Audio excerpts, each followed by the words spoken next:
It is Wednesday, my dudes.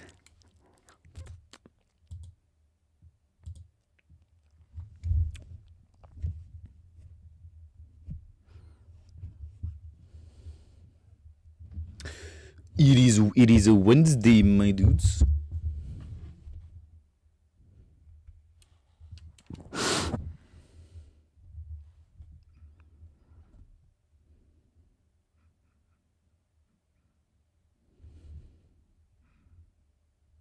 Welcome. Pecadors, man, really? Let's see. No. Let's see. Upper GX. Oh, what if I had my I thought I had some bad stuff up and running.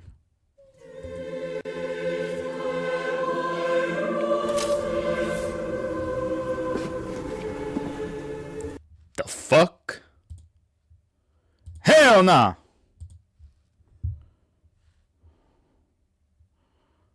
Cool. Copy. I didn't make the clock, by the way. That was Protomono.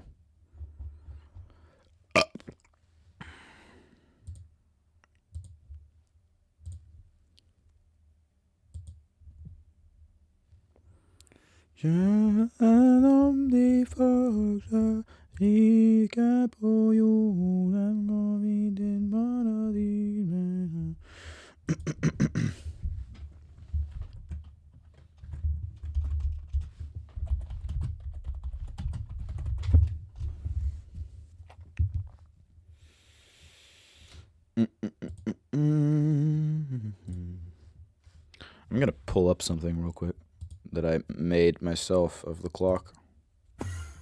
Two things, actually.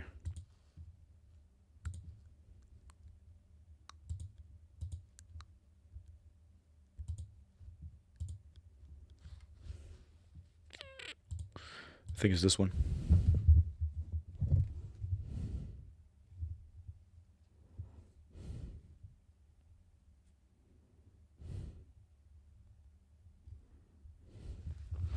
Here's my version of it that I tried making.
What's the other thing? Where is it?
Probably won't make the clock at all. I don't think I will. I don't see the reason. I'm already working on another mod, another team, so. Every second's lost is a drop in the sea.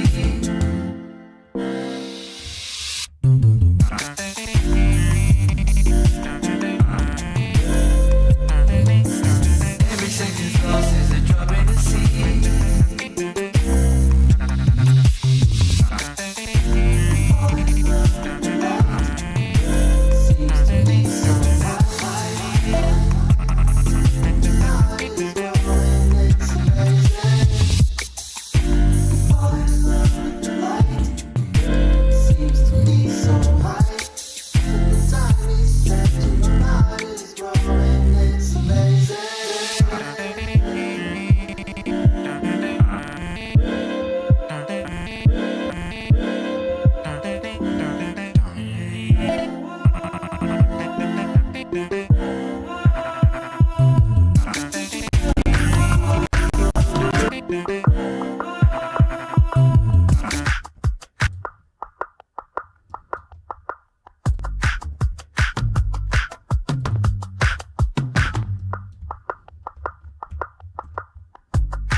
Where have I heard this snare before? Where have I've heard this snare somewhere else. I don't know where.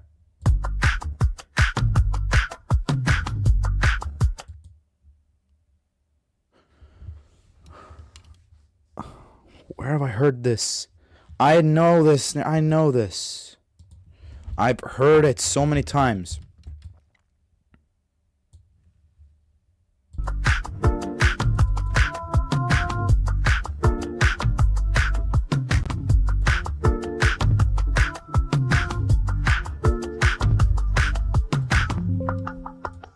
Hold on.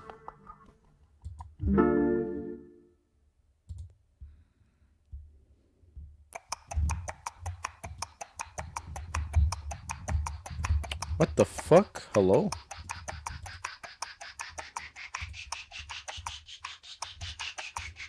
Oh my god. There we go.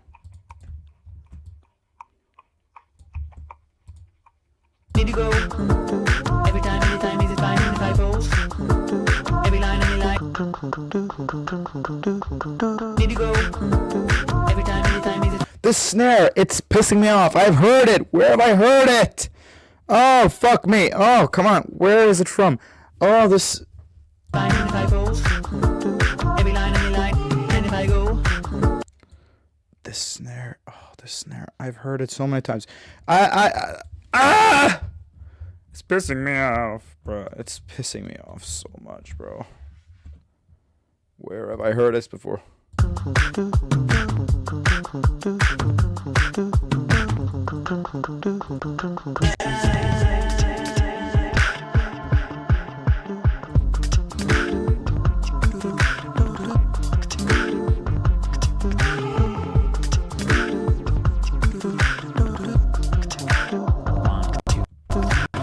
Need to go. Every time, anytime, is it fine and if I pose? Every line, any line. And if I go. Every time, anytime, is it fine and if I pose? Need to go. Every time, anytime, is it fine and if It's I like pose? this snare is like, it sounds very similar to the snare in Sunrise for some reason. I can't get over it. It's Need like to go. Every time, anytime, is it fine and if I pose? Every line, any line. And if I go. Every time, anytime, is it fine and if I pose? Need to go.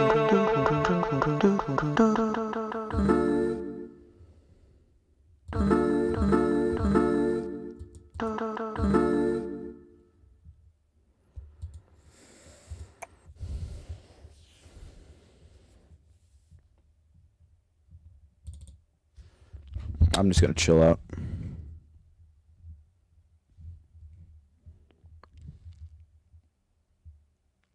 Also, I colored my hair. My girlfriend did it for me.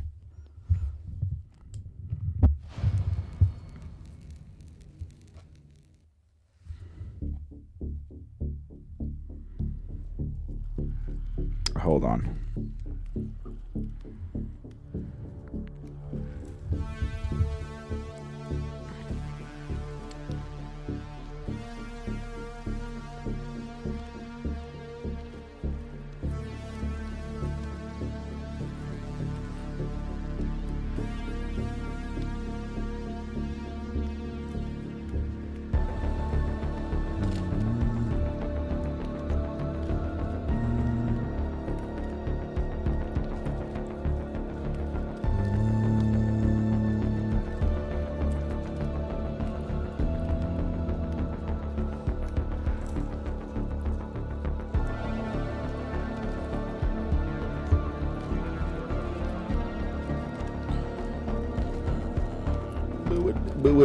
but I need to.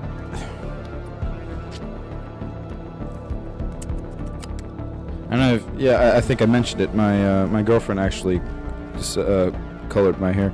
It's very invisible. It's like, oh wait, hold on. If I take my headset off, and oh my god, it looks like I'm bleeding from my scalp, bruh. What the fuck?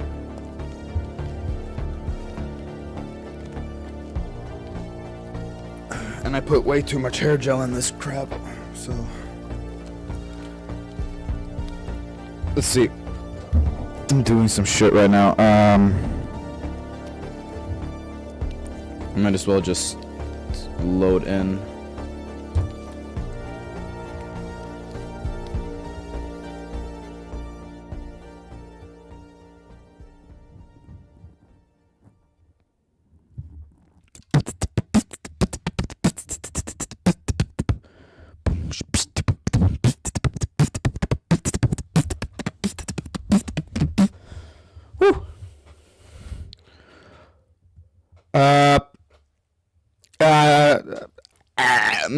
Maybe later. Hold on. Let me just angle my camera down for a bit. I'm just gonna do some shit here on my phone. It won't take long. Oh, goddamn pictures. Oh my god, bro.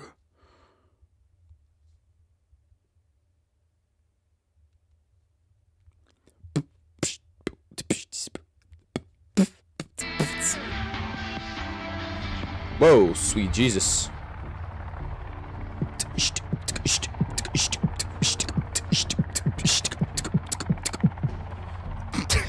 I have this really fuck-ass image of my dog on this phone.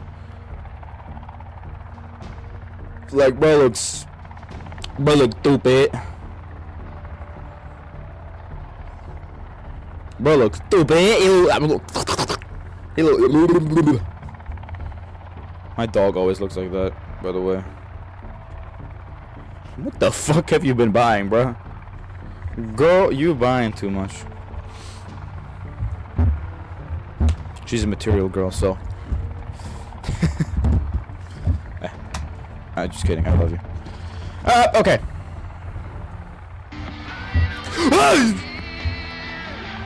You woman scared the shit. Hold on. This bitch ass woman right here. She scared the shit out of me. I'll be right back.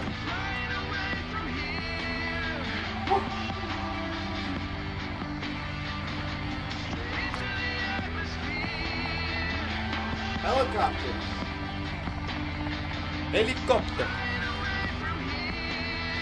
Alright. Here we go. I should really wash my hair later. You know,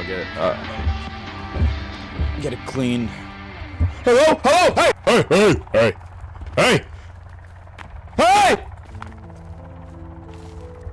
Oh, hey! Oh, hello! Hey! Get you bitch! Get over here! Ow! This dumb bitch. She hurt me. Oh, look at that. I got medicine. How come I have so much garbage? Money? Bro. Hell no.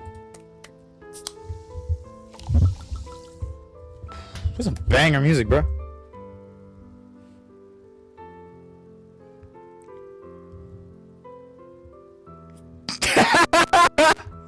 Girl! What was that post? Oh.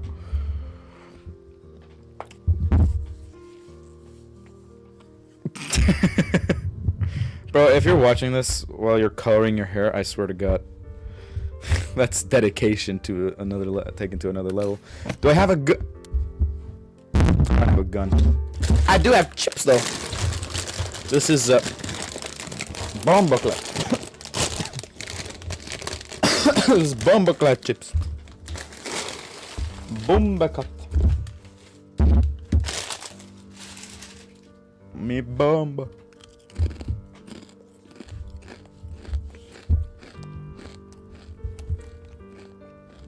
Girl. That is dedication, right? Colors!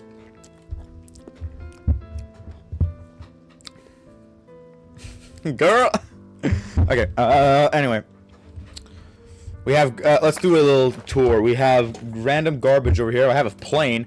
I could just fly out of here. We got whatever this crap is. If I just had a gun, a pew-pew. If I just had a good, strong pew-pew. Shut up, woman! I'm working. This.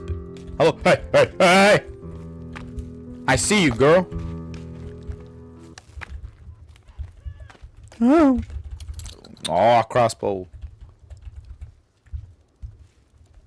Ooh. I'm gonna get the fuck out of here later. Ooh, bullets. Woo. Believe is not coming, bro. I might just cancel it at this point, if I'm being completely honest. Nothing's happened in that server. Like, nothing. I'm not joking. Like, literally zero shit has happened. Why don't I have any energy, bro? Eat an energy bar.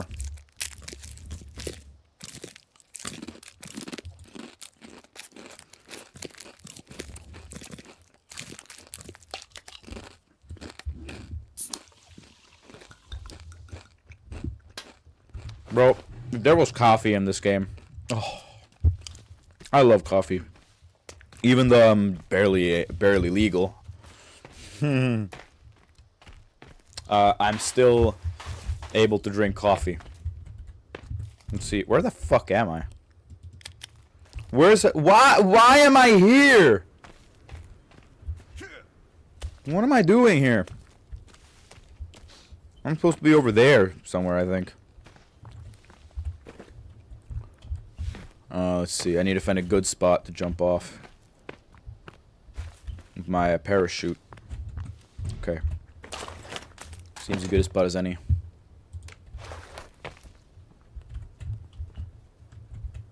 Woo! Oh my god, this is dark. Okay, we're going this way.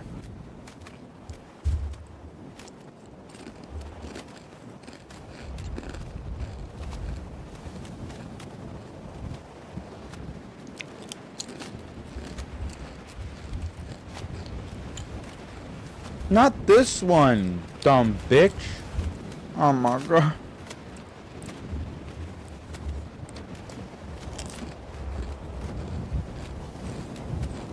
This dude, bro.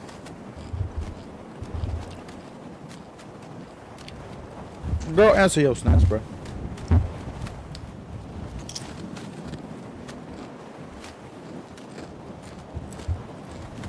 It's cold up in this hole, bro.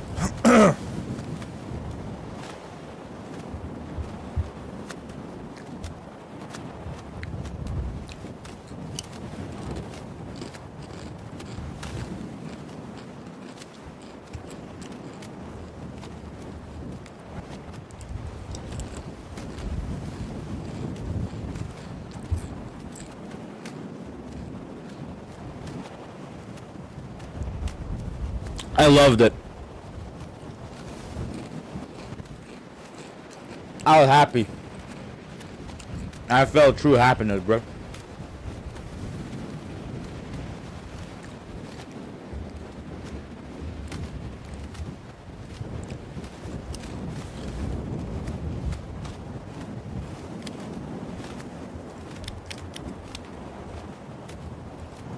Where's my home?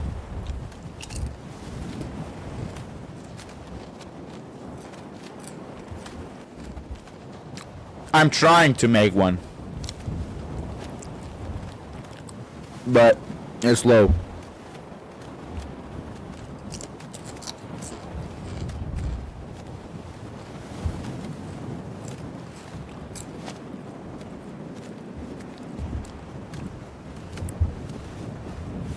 Girl.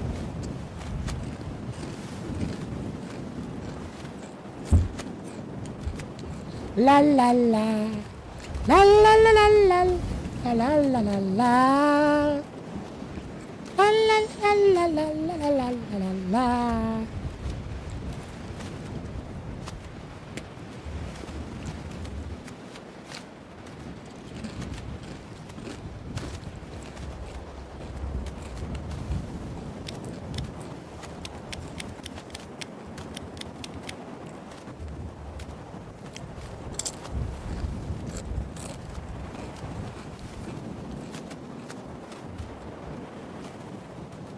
Bro, I can't see shit.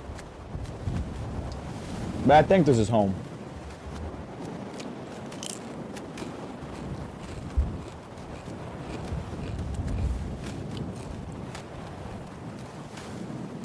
Yeah, I think this is it. Or am I just stupid?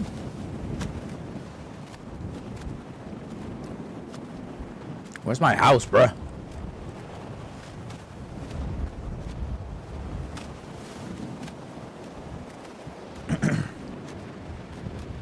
Bruh, this bullshit, bruh.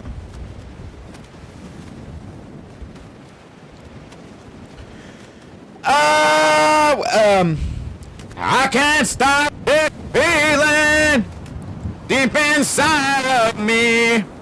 Whee! Let's go to sleep. Just gonna save the game first. Alright. Oh, are you shitting me?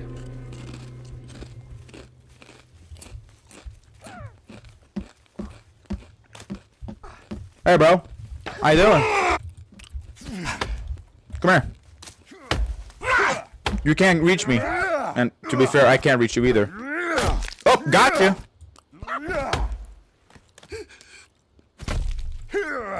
Get out of here, bruh. Dumbass. Yeah, get over here. I dare you, bitch.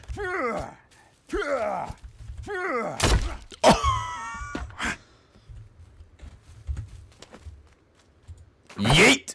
You bastard! Yeet!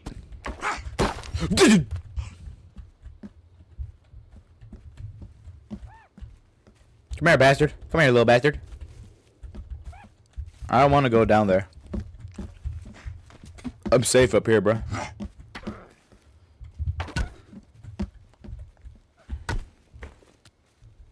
No, what the fuck, Richard?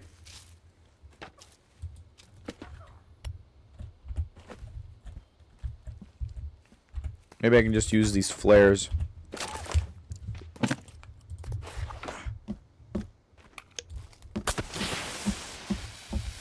Get out of here! Go on, get the fuck out of here!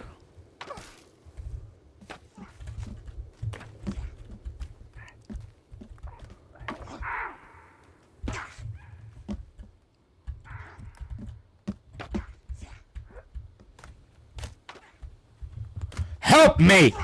Help me.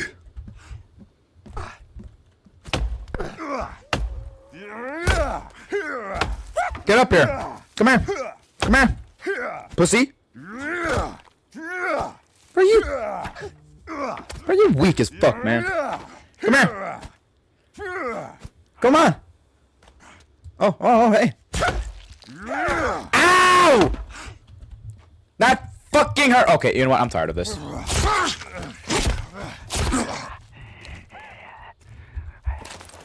Dude is breathing way too hard.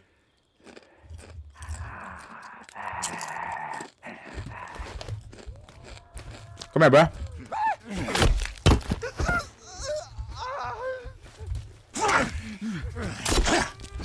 Gotcha, bitch.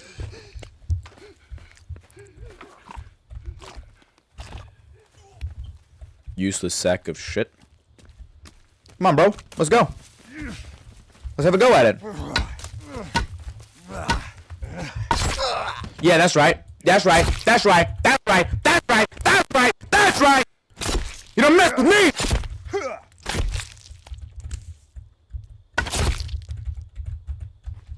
Give me the... Oh, did I? Luckily, I can just remove the stick from the outside for some reason.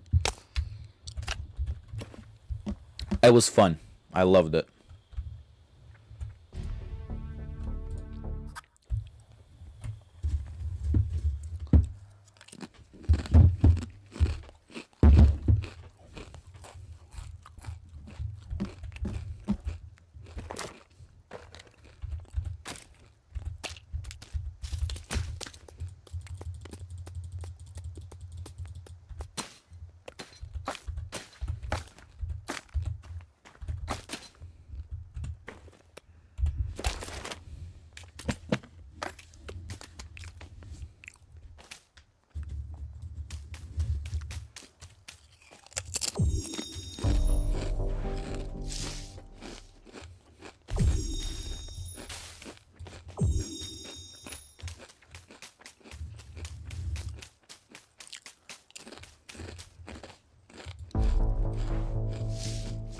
Let's see.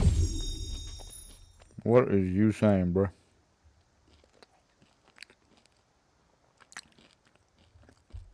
Damn!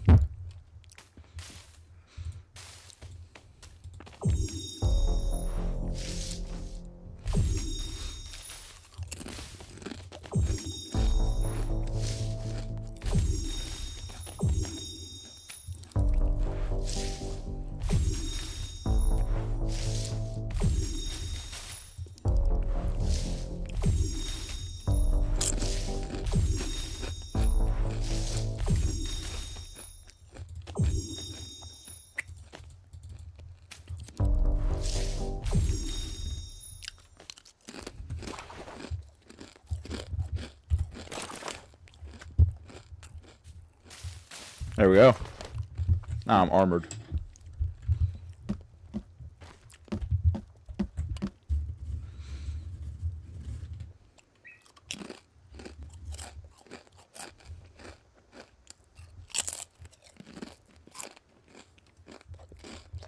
Yes, sir.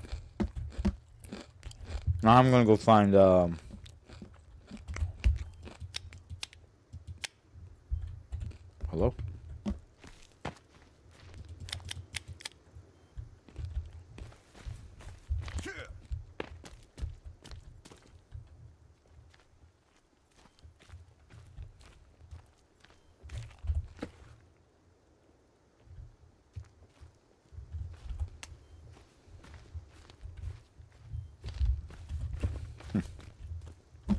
Oh, for fuck's sake.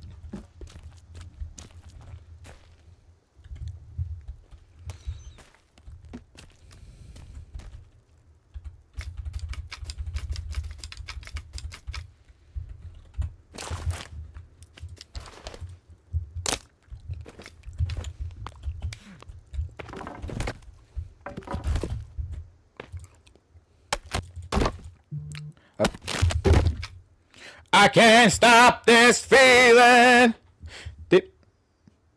Whoa! That's a dirty ass shirt, bruh. Clean your clothes, bruh!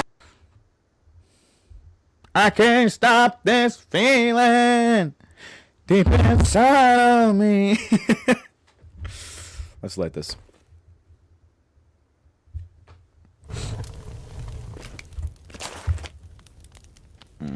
Get this out of here. We're gonna do a little raw leg.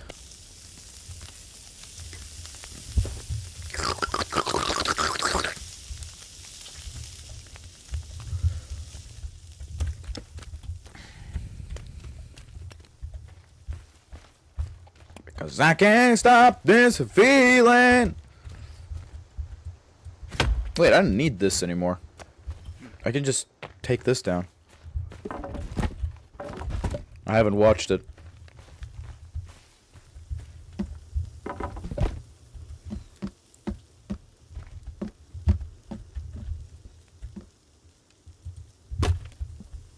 Then over here.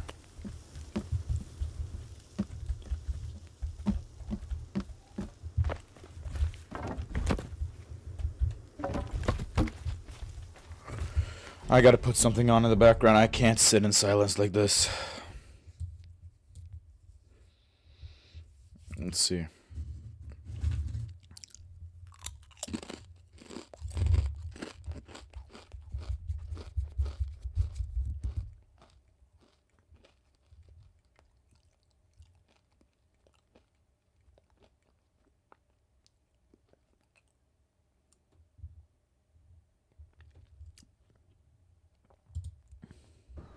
It's a credit. I'm also gonna grab something.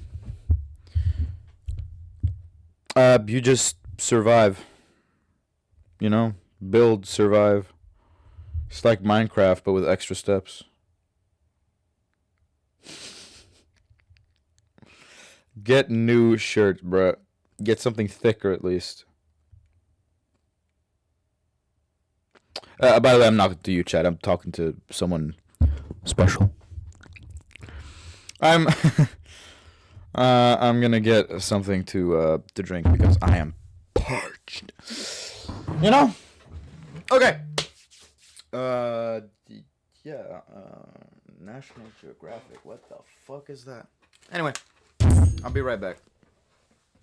Don't stop me now. Don't stop me. I'm having a good time.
Cause I'm having a good time, having a good time.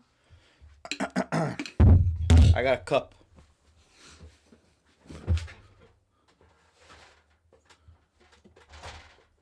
How do you feel the time? Oh, you can't see. Whew. It go to up in the hope.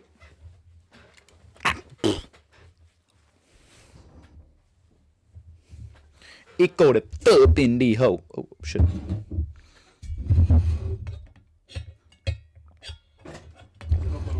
Hæ? Jeg roper ikke.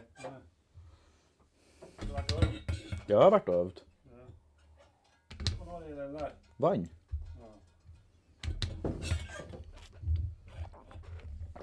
This nigga. For real. Oh wait, no! I'm so sorry.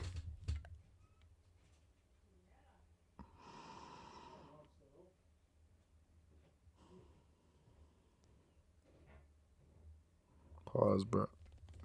I am so sorry. Oh my god, bro. I slipped up. Fuck me. Oh god, I slipped up.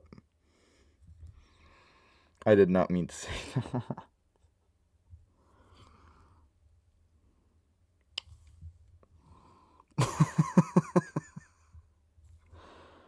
Oh god. Oh my god. Oh, people are gonna kill me. Oh, fuck me, man. I did not mean to say that. I was it was like my brain stopped functioning for like a split second, and then I realized, oh shit! I realized what I said. I did not mean to say that. I am so sorry to everyone watching. I am so sorry for that.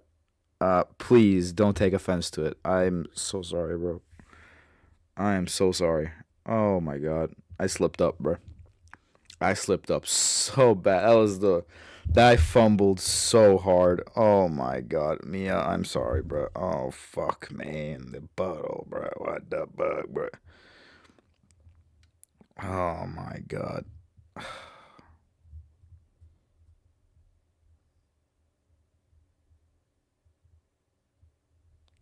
Yeah, I mean, I didn't realize what I said. It's like, what the fuck? I can't even see.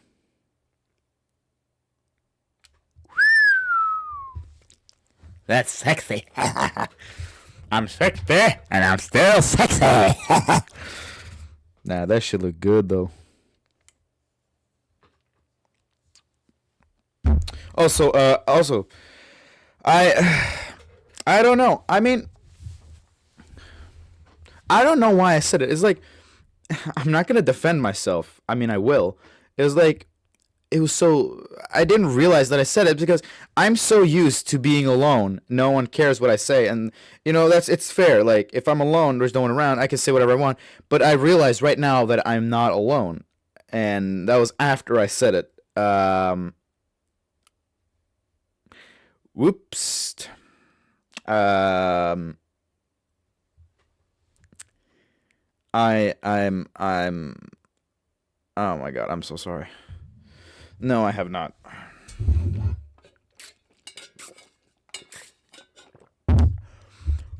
Butter.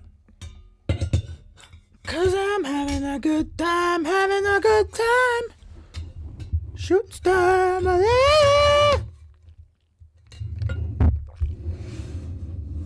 Shoot star. We're gonna put this cup over here.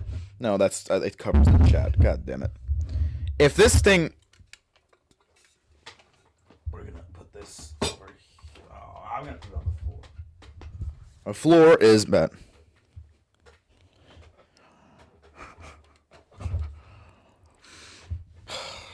Also, tomorrow I have, I'm actually going to perform in a church, because I'm going to sing, and it starts at like 6, but I'm going, if my girlfriend wants to, I'm going to have to go, like, because at 5, I'm going to have, like, I'm going to, like, have a little, we're going to, like, practice for a bit, so I'm going to have to go, like, 2 or 3 hours earlier to go get her, so at, like, 1 or 2, I have to like run to the city, get her, and then come back. I don't know. Okay. Let's continue. Let's try to forget what just happened. Oh, fuck my food.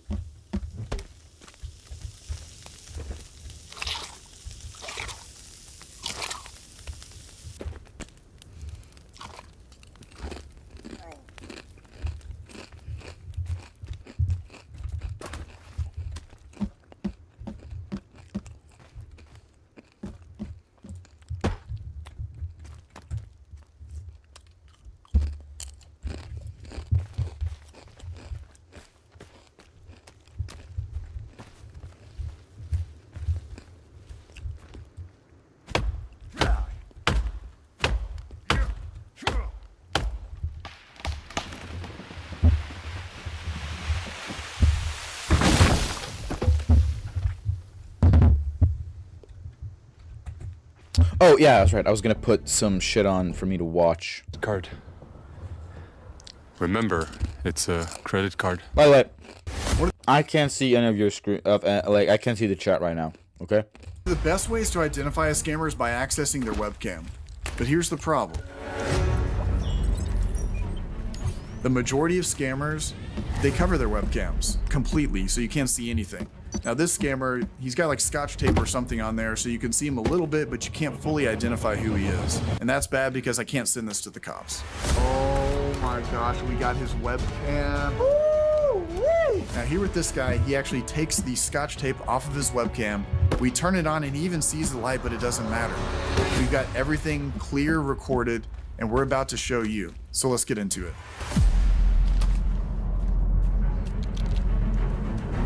Thank you for calling PayPal. How can I help you? Hey Jeff, I do apologize. My landline had just died. I'm still here at the computer though. Do I give you the numbers? All right, sir. Where are It's you not right now sir, in your it's computer? ma'am, it's Brenda. My name is Brenda. I've been talking with you for 25 minutes now. Oh, all right. Now you can simply read out the numbers to me again. Yeah, 154.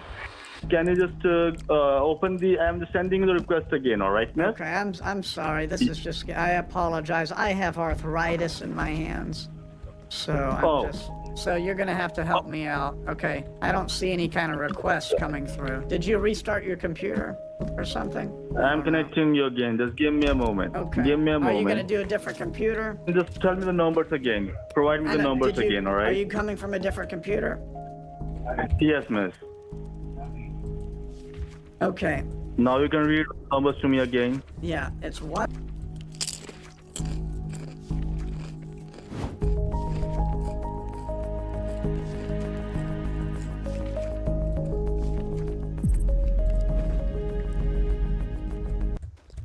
Når du tenker over det, ikke bare bygger du opp bedriften din, du bygger arbeidsplasser, du styrker There we go. lokalsamfunnet og driver utviklingen framover. Og vi i Nordea, vi er her for å hjelpe deg på reisen, med ekspertise, innsikt og verktøyene du trenger for å lykkes. For det du bygger opp i dag, kan andre bygge videre på i morgen. Advertisements. As you see here, we've reversed to the scammer's computer. We have access to their system. One of the first things I want to do is I want to go into their files and try to get as many as I can. So here we've got a couple personal files. It looks like these activity class and growing up worksheets. It looks like maybe the scammer has kids, and these are some of their files. A couple scam files of the work that they do, and then also some CSVs. Now those are going to be typically used for blasting out emails or phone calls to potential victims. So we removed those from the scammer's computer. Now, one of the interesting things that I found in the files, he had a file on there that was an actual recording with a victim, and it's chilling every single time to hear the scammer on the phone with a victim because no matter how many times you've heard it, it's still a real person on the other line that's potentially being scammed. Okay, you first log in your bank. Okay, well, let me get into the bank first. Yes. Okay. Okay, Okay. go ahead and check it. My screen will go black now.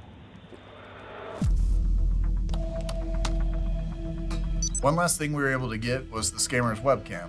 So, of course, I showed that to the street. Oh my gosh, we got his webcam. Woo-wee! Woo! Woo! Woo! Where's We got his Bill? webcam. Thank you for staying connected, miss. You there? Woo! So what we are going to do over here at this point, because we have keep your bank on the loop as well with us, we will send all the reports to them as well, and we will connect your call to your bank as well. So you can also ask them that if there are any charges which you cannot see right now, but the bank can see, so they can also stop it. Now, So are they what? they're on my computer and yours, or they're just on mine? That's just on your computer, miss. Your device has been compromised. Okay. Now, Okay, so if- mine has been compromised, and your Okay. computer, your IP address has been compromised. Okay. okay. We're doing some stuff in the back end. We found the camera of the scammer, obviously, that they're on a laptop. This is him. This is him talking to me on the phone.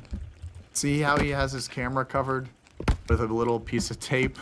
Now, it wasn't a great shot, but the cool thing was 2 weeks later, this idiot untaped his webcam. I've got the video of that, which is kind of cool. It's funny because the light goes off, and the light goes off in his head too, and he's like, oh my gosh.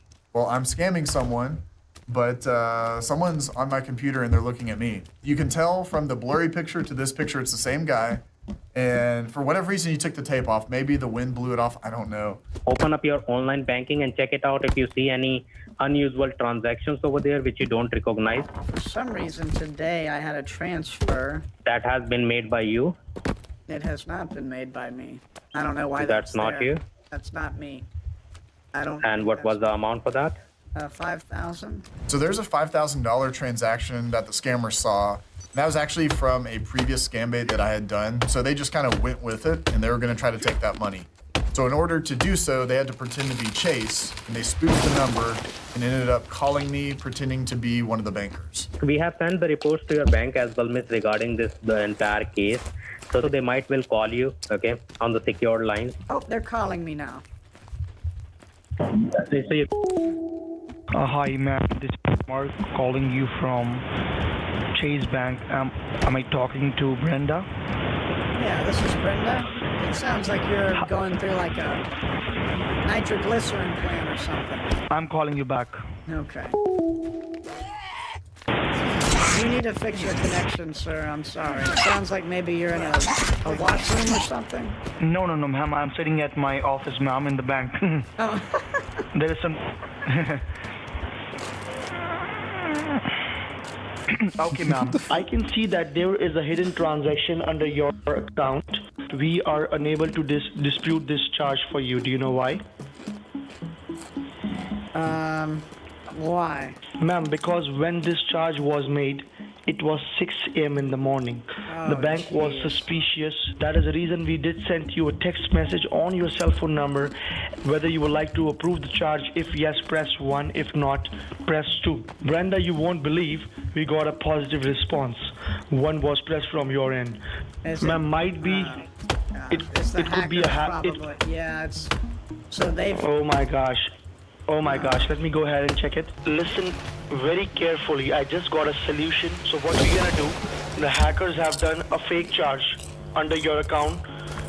So what we're gonna do you have any closest grocery store nearby home, like Winn-Dixie, Kroger's, Walmart, Target, CVS, any store nearby your home? Yeah, how did you know? Please get ready, or get dressed up, and grab all your debit cards and your credit cards and your driver license handy with you. Before the hackers take this money out from your account, we will shift this money using your debit card into the security cards, okay? I want to fast forward a little bit because he wants me to get security cards, which we all know they're gift cards. And the reason why is because that's the easiest way for them to get money really quickly. I kind of play along with that because we have access. We want to get a Havala address. So instead of going to CVS, I just tell them I'm going straight to the bank. All right, I'm pulling in now. Hold on, I'm pulling in. Ma'am, listen carefully. Listen, you are going inside the store or you are pulling in the parking lot? I'm pulling into the parking lot of my bank right now. You are going to the bank? Yeah. You have not gone to the CVS store? I thought you asked me to go to my bank. I'm over here at the bank now. Okay, leave it then. You're going to the bank, just go to the bank and withdraw $10,000 from your savings account and come out, okay? We show up at the bank, and it goes from $5,000 to $10,000. On top of that, I get out $40,000. Oh, what the fuck? The reason why I did that is because I wanted to make it juicy enough for them to do a parcel instead of doing gift cards. I'm getting really tired. Ma'am, what happened? Why are you getting tired? I'm there with you, ma'am. You did not withdraw the cash, ma'am? No, I did. You have the cash with you right now? Well, it's sitting in the front seat. How much cash you withdraw? I got the 40,000 that you told me to. Is this... I'm sorry. Did I not do something right? You have $40,000? Okay, ma'am, what you can do? You can... do you have any paper box at your home? Yeah, I have a paper box. What we will do, ma'am, we will just put this money in the box and you can just send it to me, okay? On the secure bank address, you can send this money to us so that we can secure your money, okay? Okay, that sounds fine. Ma'am, get a box, a wrapping tape, aluminum foil, and some candies, some toffees, and chocolates, okay? Okay. Okay, I'm here at this stupid CVS now. Did you send me the address yet? Ma'am, I will send you, don't worry. You are at the CVS store. So I know that I'm not being scammed. I'd like to know, at least, right? Okay, you first go inside the CVS store, get 2 Apple gift cards for $500 each and come out. No, I have to go get the box and the foil and all that. Ma'am, before that, get 2 Apple gift cards for $500 each and come out, okay? I will get them when I see the message of this, whatever address I have to send this to. I'm sending you the address, okay? Chase, are you there? Yes, ma'am. Okay, I'm back out. I got the aluminum foil. I've got the book. and I've got a box. You never sent me the address thing, so I did not get the cards. So, Ma'am, I will not send it to you. I will speak it. You need to write it down. I'll speak it to you. I have arthritis in my hands. I need you to message it to me or something. Oh wait, I'm getting a text message right now. Hold on. We're really close. This is actually kind of risky that I'm doing. Oh, never mind. He sent me the address. The address that they had first sent me was real, but I knew it was like a bogus Havala address. So to flip the script on them, I went and told them that another scammer had given me a real address to send the money to. And that provided a sense of urgency to the scammers where they had to give me a real address where a real money mule would be. He sent me a really big building. He sent me a really big building. Office tower? Hello? Hello? Brenda, this is Mark. Yeah, my son Chase is on the other line. I'm there with you, ma'am. I know, he gave me, This- yeah, the address, hold on. Fong Tao. Yeah, okay, I've got the address. Fong Tao in Las Vegas, Nevada. Okay, I've got it. I saw the message that Chase sent. भाई क्या बोली जा रही है? क्या बोल रही है? झूठ झूठ बोली जा रही है? Is Fong Tao the name? Hold पे डालो, कॉन्फिडेंस डाल रहा हूँ जो. Now please get 2 Apple gift cards for $500 each and come out, okay? I know, but what is this address? There's no name. The one you sent doesn't have a name. Better.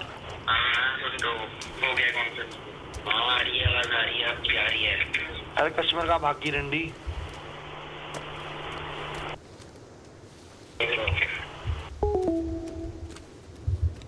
They got sussed out. He sent me an address that was like BS. I was trying to push him to give me the address by saying there's another person, but they didn't seem to like that. Oh, never mind. Here we go.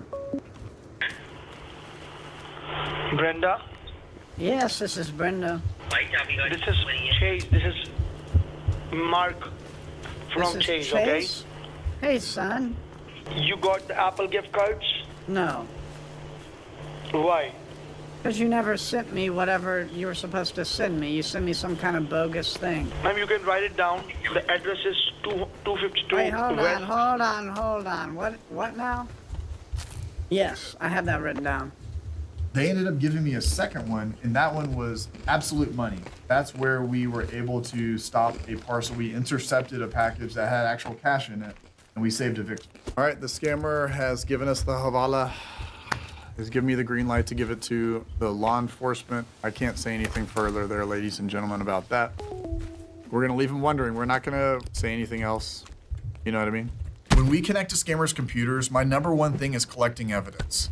I'm gonna find things like their real names, the location of where they are, and even sometimes their faces through their webcams. But more importantly, evidence of their scams that we can bundle together and give to the authorities. And the number one goal here on top of this is to get scammers arrested like we previously have done before. This has been ProU Scammer Payback, saying don't get scammed. Stop taking meeting notes and let ClickUp AI Note Taker do it for you. It allows you to focus on your meetings, not your notes. It captures everything, from action items to key decisions. And after every call, you get a clear summary.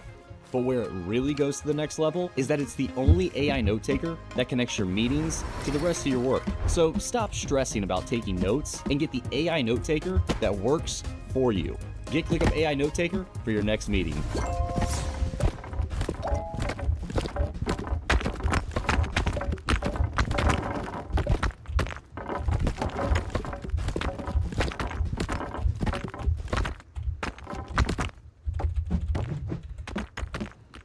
We found a scammer hiding out in this building.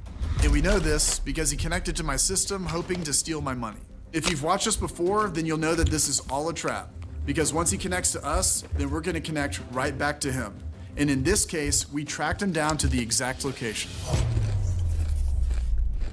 So here it is, the exact coordinates and visual of the place that this scammer is in. Now, if you're the Indian police and you're watching, have at it. Go shut this person down, investigate them, stake them out, whatever you gotta do. Again, we're not the police. You can give us a badge if you want though, and we'll go do the job if you need us to. I don't know if there's one person there or 12 scammers, but I will be honest with you here. We already know how this is probably gonna turn out.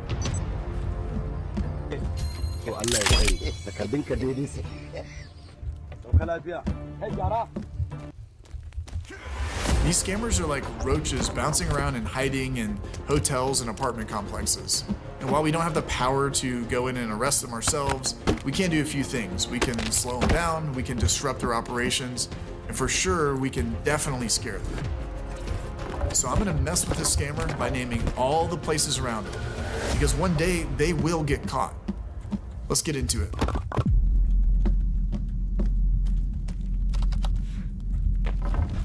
This starts as your typical refund scam. Now the scammers have sent me an email pretending to be PayPal, and they're charging me for a Norton antivirus subscription. Thank you for calling PayPal support. My name is Ray. How may I help you? Hi, I've received a note from you guys. It says Norton Standard LifeLock, and I don't think that I made this purchase, so I'm trying to report it. The scammer's gonna tell me that my PayPal account has been hacked. Alright, sir. So, sir, as I can check on my end, there is a charge for $579 for a Norton LifeLock antivirus. So is this being debited out of my Chase account? I hope that Let hair me color check it, worked sir, out. but firstly, can you I confirm can't me wait when to was see it the in person, last honestly. time you have logged into your PayPal account? Ah! I mean, I don't know. You I don't stupid. even use PayPal. Your PayPal You account has stupid. been Hey, logged hey, in from where two do you think different you're going, bro? locations, and the locations Yeah, are that's right. Ohio Tweak out, bro. and Dallas, Texas. So, do you know Kevin. anyone who can access your PayPal from these two locations? Oh my god, hope fucking not. move. Alright. In order to get my money back, the scammer is going to need to connect to my system. But little does he know that once he does that, I'm able to access his computer and delete his files. Yeah, okay. You see my screen now? No, sir, we are not able to screen and see that. Alright, do one thing. Go to your any browser and search there paypal.com. Excuse me. Have you been getting the cold flu season like everybody else has? No, sir, I work out. Oh, you were? Okay, okay. At this point, my goal is to stall these guys to get as much information as I can. What you're seeing right now is the scammer's computer and all of his files that I have access to. Can you able to see login option? Yeah, but that's what I'm saying. I don't think that I even have one. So, like, that's why I'm asking what the issue. Okay, you don't have. You know what I'm saying, though? Yes, sir. First of all, do one thing. Click on login. Okay, so you want me to log in, right? Let's just Okay. save. I've got the information that I needed, but the good thing is that the scammers are still on the hook. The files are pretty ordinary. We've got a few victim lists and even some text files with information on the callers themselves. There's also one photo that I found to be pretty funny, and I'm actually going to implement this in the Scambait call with a little scammer versus scammer. I'm going to explain it a little bit further in this clip. So we need to check your PayPal first of all. Then we will. I ain't got no PayPal. That's what I'm saying. I don't. That's why I'm nervous about this Okay. because I just.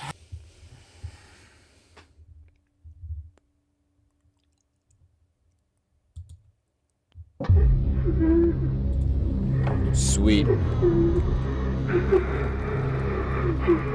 Her son isn't losing his mind. He created an imaginary friend to deal with the trauma from his brother passing. Ever since his brother died, he hasn't been the same. There's something really wrong with him. Okay. Yeah. Nah, I'm not gonna watch that.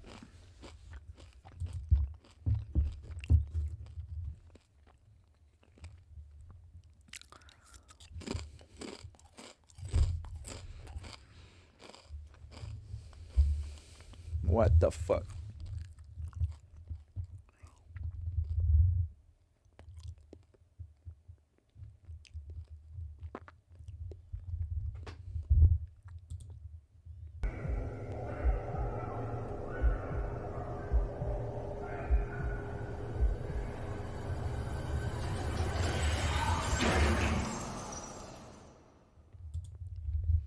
Life of Luxury is a series that began in early 2019. Created by Parker and Chester, each episode follows a familiar, unsettling pattern. Parker reveals an email or disturbing footage sent in by a victim who believes something unnatural or outright paranormal is happening inside their homes. From there, the duo sets out to investigate, documenting whatever entity, presence, or phenomenon is tormenting the residents. Night after night, they place themselves in danger, facing creatures that are grotesque, inhuman, and almost always hostile. In this video, we'll break down these monsters one by one, examining their appearance, behavior, and threat level, and determine whether it's even remotely possible to survive a direct encounter with these horrific abominations.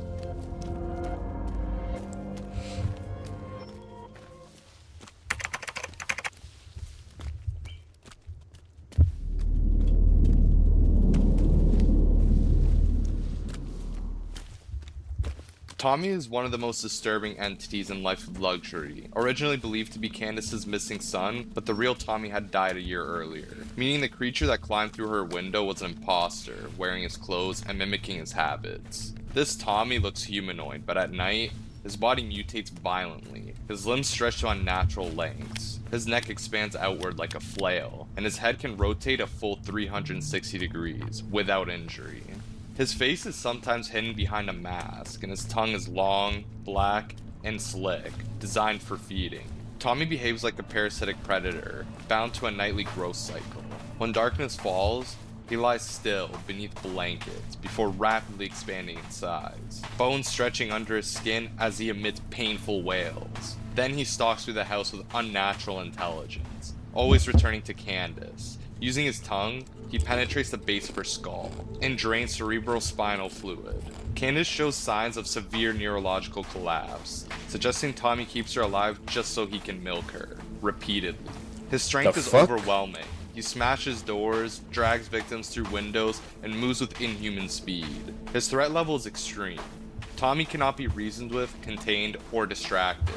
Locked doors, boarded windows, and surveillance do nothing to stop him. Once attached to a victim, he becomes relentlessly territorial, and returns night after night until the host collapses or disappears entirely. Even Parker and Chester barely survive encounters with him. Survival against Tommy is unlikely. The only real chance is to evacuate the home before nightfall and immediately separate yourself from the targeted victim. Staying inside, hiding, or trying to confront him almost always ends in paralysis, abduction, or death. Against Tommy, escape is the only option, because once he begins feeding, it's already too late.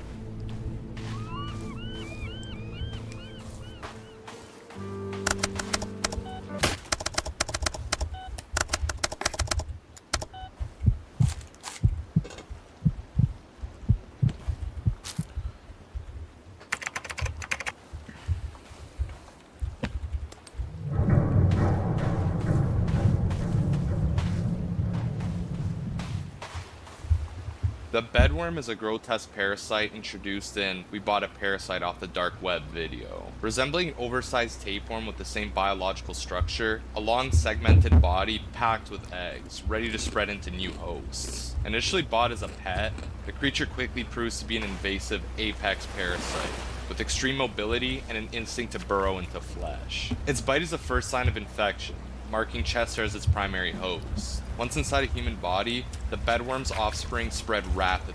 Chester begins experiencing swelling, internal movement, and pain as the parasites replicate beneath his skin. Attempts to seek medical help fail. First to the incompetent Dr. Mumley, who suggests amputating Chester's stomach.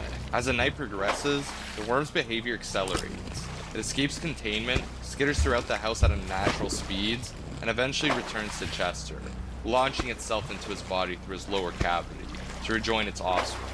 The bedworm's intelligence is limited, but its instinct for survival is extreme. It can detect its host from across a room, move faster than a human can react, and force entry through any available opening. Once connected to a host, its goal is simple: multiply, burrow, and consume from the inside out. The parasites inside Chester demonstrate rapid growth, coordinated movement, and an ability to fuse their life cycle between internal and external phases. Survival against the bedworm is nearly impossible once bitten.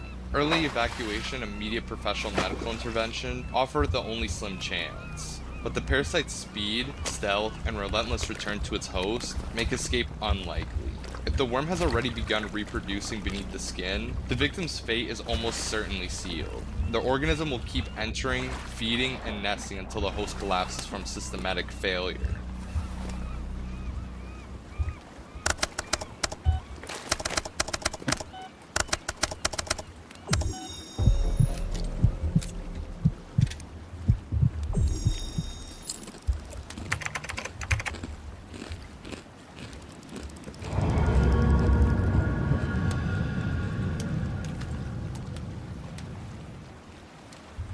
Taylor's stalker appears to be a deranged, mentally unstable intruder who navigates her home with unnatural movement and disturbing noise. His most defining feature is his height, that allows him to tower over door frames and move with jerky, insect-like steps. His face is obscured by either a mask or smeared face paint, framed by long, messy hair along the sides of his head. Even before Parker and Chester arrive, Taylor reports hearing footsteps, animalistic screams, and receiving disturbing photos, leaving her convinced that someone is secretly living inside her home. After receiving Taylor's email, Parker and Chester suspect either hallucinations or an escapation from the nearby mental asylum. Upon entering the home, Taylor explains that her stalker enters at night and hides somewhere within the house. Once the cameras are set up, the truth becomes impossible to deny. As Parker and Chester monitor the footage from the car, the stalker suddenly emerges from a bedroom. His height unnatural, his movements twitchy and unpredictable. The two immediately react in horror, as they question how he is taller than the doorway, and what is wrong with his distorted face. As the night continues, Taylor's stalker grows more erratic. He notices a camera at the bottom of the stairs and begins behaving wildly before smashing it. Moments later, he is seen under Taylor's bed sheets, slowly revealing himself as the camera glitches and her fear escalates. When Taylor wakes up and screams, Parker and Chester rush inside, only to find the stalker already approaching them through the doorway, his towering silhouette barely fitting within the frame. The three escape the house and flee into the night, with Parker and Chester attempting to contact Taylor's parents, calls that were never returned. The stalker's identity, origins, and motives remain unknown, but one thing is clear: he is not simply trespassing. He is living inside the home, watching, waiting, and creeping closer every night.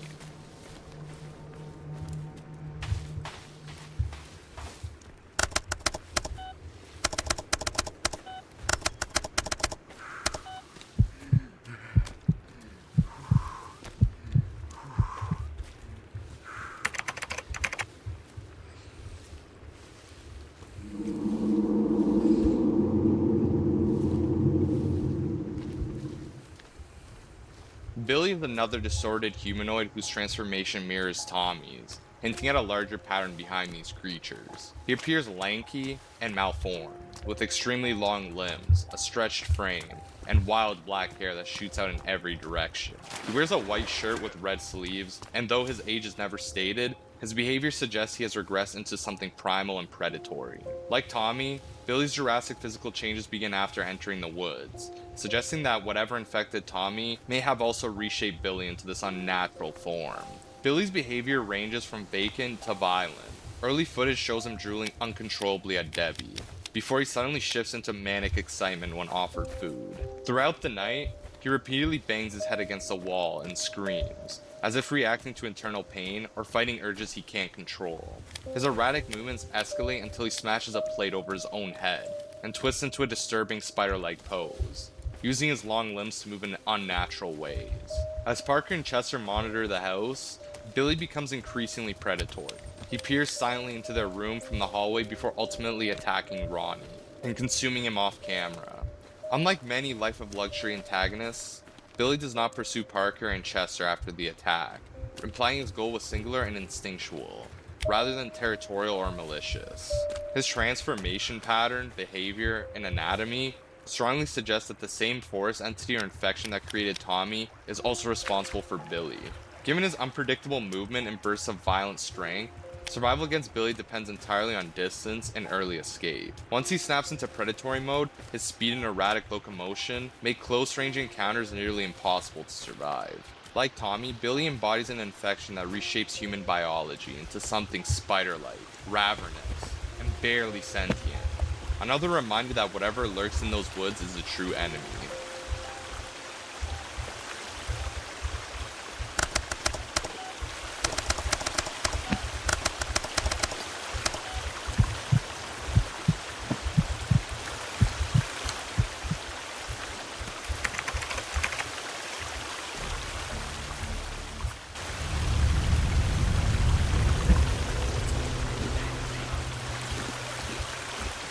The imaginary friend's first appearance instantly sets him apart from the other Life of Luxury creatures, with one haunting trait: he cannot be seen with the naked eye.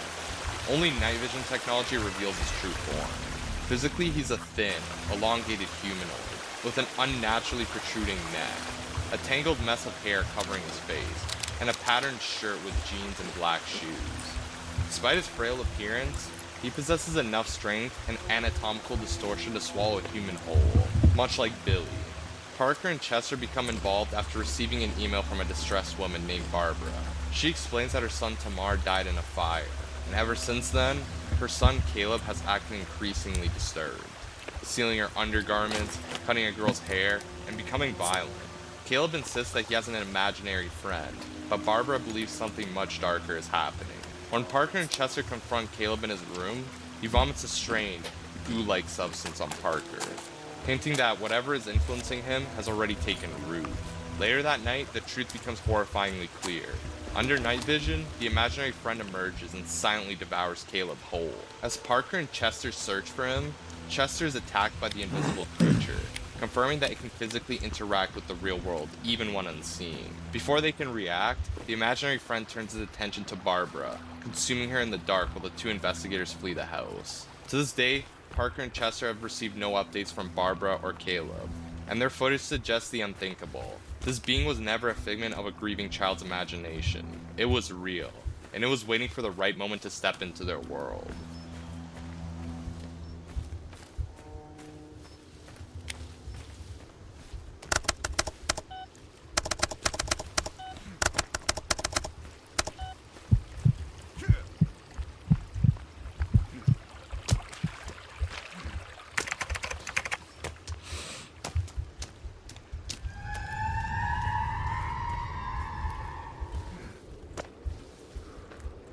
Eugene was once a loving husband and a father, but his deep insecurity about his appearance pushed him to join the Men's Enhancement Club, a decision that marked the end of who he used to be. After his visit, he returned home on foot through the woods, leaving his car behind, and what walked through the door was no longer human. His face was peeled and stretched unnaturally across his skull, his eyes black and hollow, his mouth hanging open as though the muscles no longer worked.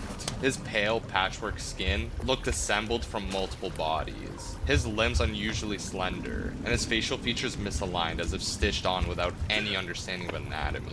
Whatever Eugene was before, he was now consumed by an obsession with becoming perfect. From that point on, Eugene isolated himself in the basement, surrounded by black goo, discarded flesh, and half-completed enhancements. His personality deteriorated into something emotionless and predatory. What used to be a father became a psychopath devoted to rebuilding his body, using whatever materials he could gather. His twisted version of becoming perfect involved harvesting skin, attaching new limbs, and molding himself like a living sculpture, no matter the cost to those around him. His enhanced form is barely recognizable as human. Eugene can slide effortlessly across floors coated in black slime. This substance allows him to slip into the skin of others, wearing them like crude costumes. He can assimilate bodies from the inside, construct bone and nerve tissue, attach fragments of himself to infiltrate victims, and twist his torso backward like a spider prepared to strike. Even in his imperfect state, his control over his flesh suit lets him move in ways no human body should allow. Despite his surgical experiments constantly failing, skin slipping off, bones cracking, tendons tearing, Eugene continues his pursuit of the perfect body. He has the knowledge to reconstruct flesh, the strength to overpower victims, and the patience to craft new forms over and over again. Whatever he became in that men's enhancement group, Eugene is no longer a myth. He's a creator, a collector, and a parasite determined to build his masterpiece, using anyone unlucky enough to be near him.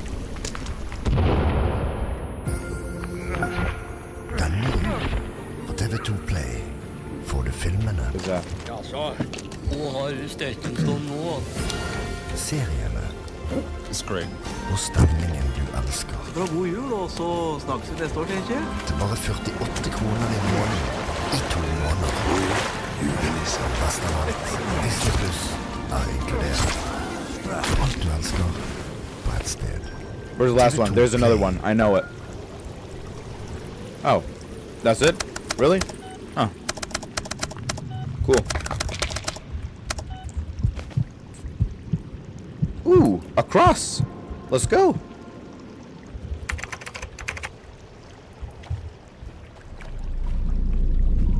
What? Bro, that's it? Well, this place needs a bit of The Jesus forest anyway, creature is one so. of the most horrifying entities Parker and Chester have ever encountered. A towering black humanoid with skin so dark it absorbs light, contrasted only by its bright eyes and a stretched toothy grin. Its hair hangs in long, tangled gray clumps, framing a neck that twists at impossible angles. Though skeletal and malnourishment in appearance, its limbs are elongated, crooked, and unnervingly fast, capable of carrying it either on all fours or upright at a towering height of over 10 feet. This creature first appears in the video It Waits Until You Fall Asleep, where Chester first captures it on camera dragging a woman into the woods. Its attacks escalate throughout the night, eventually breaking into Chad's throat, killing him, and leaving his body pinned to the wall like a grotesque trophy. The same fate befalls the stalker woman, who desperately enters the house seeking safety, only for the creature to slip inside and finish what it started. What makes the forest creature especially terrifying is its unnatural physical capabilities. Oh, hello! It can stretch its arms and neck to disturbing lengths. Hey! Victims through windows, What doors, or in even from the God's shadows. name are you? Its jet black skin grants exceptional camouflage in the night woods, making it nearly invisible until it's too late. Despite its frail appearance, it possesses startling strength. I am so easily sorry for dragging this. Chester across the floor and thrashing him like a rag. I am so sorry. Silent, patient, and Lord protect perfectly us. adapted for nocturnal hunting. The forest creature Ugh, represents that the pure nasty. predatory nature of the unknown, That's waiting nasty, just beyond bro. the tree line for anyone who dares to fall asleep.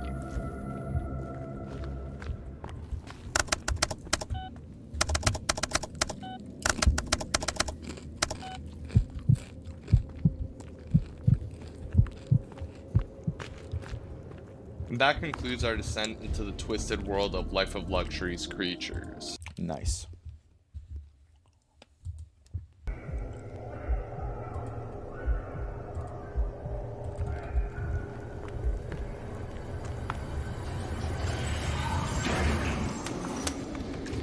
Hey! Life of Luxury has become one of the internet's most disturbing horror series. A world where every house has Holy a secret, Jesus. every hallway has a watcher, and every family's cry for help leads to something far more unnatural than anyone expects. In each episode, Parker and Chester respond to desperate emails from people who believe something is living inside their home. But what they uncover is never human. These creatures twist, stretch, stalk, and feed in ways no normal organism should be able to. In this video, we're gonna break down some of the most terrifying entities ever featured on Life of Luxury, analyzing their appearance, behavior, abilities, and whether anyone could realistically survive meeting them face to face.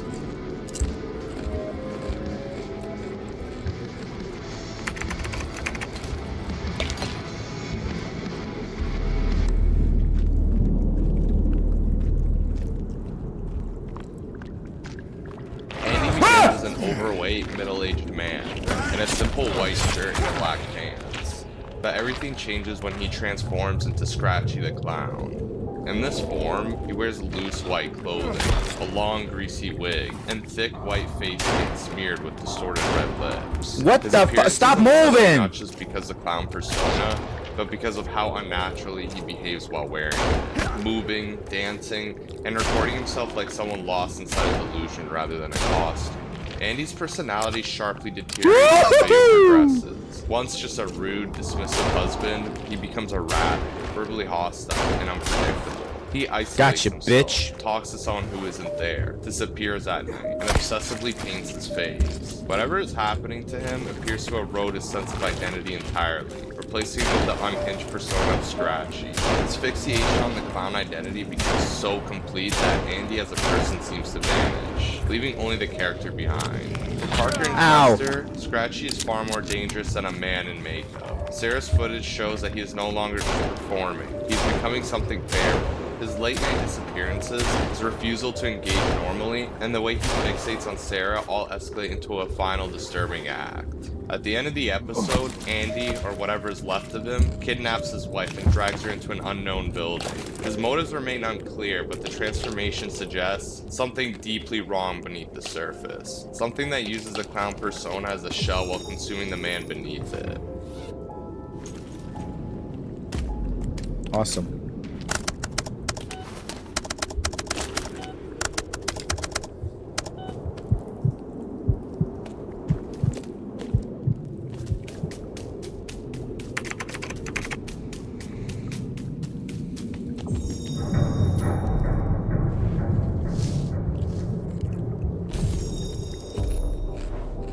Chloe's an 18-year-old victim of one of the most disturbing transformations in the Life of Luxury universe. After her father suffered a mental breakdown, believing he had lost his job as a surgeon and that the family dog had ran away, he spiraled into delusion and became convinced that he needed to turn his family into dogs.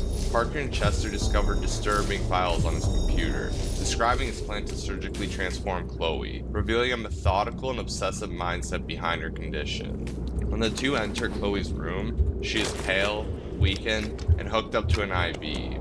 Her initial expression is pure fear, flinching at the sound of the door opening until she recognizes Parker. Next to her is a glass of water filled with visible parasites. She avoids drinking it at first, but the footage later shows her consuming it before violently convulsing and suddenly falling still. Moments later, her father enters with a wheelchair and quietly removes her from the room. It becomes obvious that the parasite-filled water was meant to paralyze her, allowing him to perform whatever twisted procedure he planned in the basement. Her full transformation is revealed later, when Parker and Chester find Chloe in the basement, no longer human, but changed into a dog-like creature. Even in this altered state, she still reacts with fear, hiding behind plastic sheets when Parker enters, likely mistaking him for her father. When Chester pleads for her to escape, Chloe suddenly lunges forward. Parker and Chester assume she's attacking, but her behavior seems more confused and hostile. What's worse is that she breaks free from the chain attached to her, something that should have held her, implying that the transformation granted her unnatural strength along with her degraded form.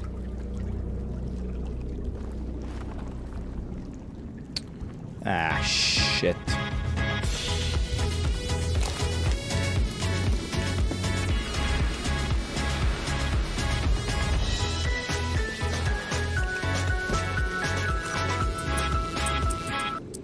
Watch out, Hot Wheels City! It's the ultimate dual dragon transporter! Whoa! Race down the big dragon's back! At the Ultimate Garage, you can race, stunt, and battle!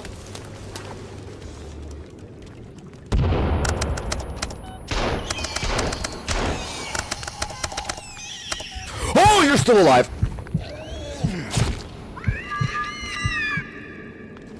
And so are you. Damn it.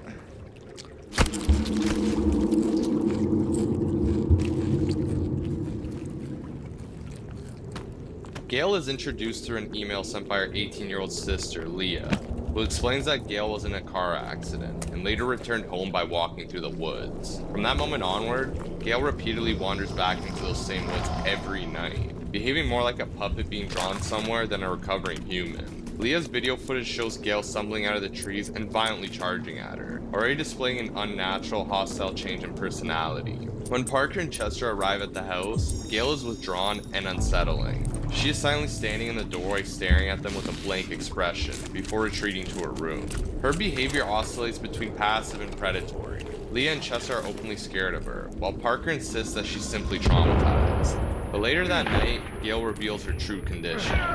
Chester hears whispering from inside her dark room, confronts her, and is met with frustration for disturbing her. However, the cameras capture what's actually happening. Gail sits alone on her bed, crushing a bug and eating it before retrieving a pair of scissors hidden beneath the mattress. She slowly cuts into the bandages on her face, or possibly straight into her own flesh, exposing a horrific, loose-jawed appearance, as if her face partially collapsed or had been carven open. After rebandaging herself, Gail drifts into Leah's room, hovering over her and chewing on her hair like an animal marking prey. When Leah screams for help, Gail hides behind the door with unnatural awareness, staying completely out of sight as Parker and Chester rush in. Once they leave, she re-emerges and leans over Leah, appearing to drain something vital from her. Leah becomes sedated and limp as Gail mutters an eerie chant in a deep, almost male-sounding voice. Taking her sister's hand, Gail leads her into the woods for one final time, toward a shadowed figure waiting deeper among the trees. Both Gail and Leah vanish into the forest, never to be seen again.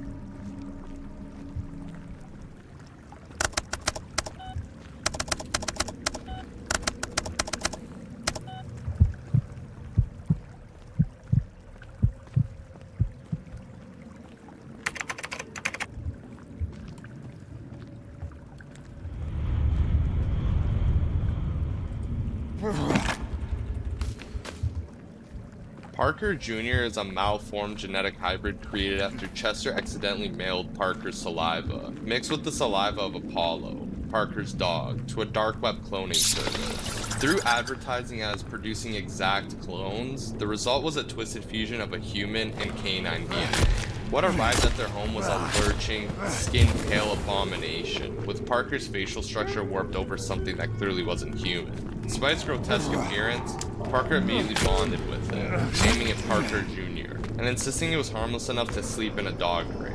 Chester, however, sensed immediately that the creature carried a violent, predatory awareness beneath its quiet demeanor. Around Parker, the creature behaves like an affectionate pet, docile, soft voiced, and needy. But when alone with Chester, Parker Jr. reveals its true nature. It begins speaking in fragmented, unsettling phrases, fixing on Chester's body as if studying prey. It whispers things like, "I want your skin, tonight is the night," demonstrating both understanding and intention. Its movements become more strategic and animalistic, showing a level of intelligence that surpasses either of the DNA sources that it produced. Later that night, Parker Jr.'s hostility escalates dramatically.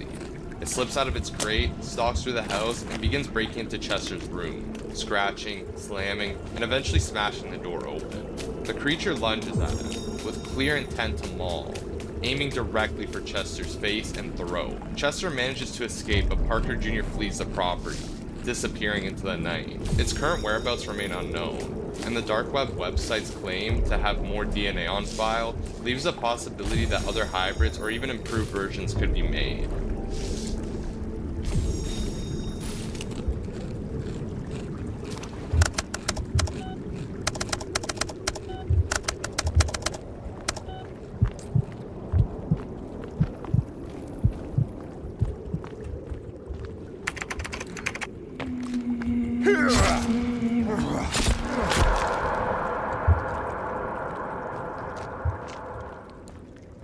Petunia initially appears as a quiet, polite middle-aged woman with a soft voice and a petunia flower tucked behind her ear. When Parker and Chester first meet her, she seems harmless, shy, gentle, and slightly nervous. But throughout the video, her appearance begins to unravel in disturbing ways, revealing that something is deeply wrong beneath her calm exterior. During the night, Chester spies on her through the bathroom door and sees Petunia in an almost unrecognizable state.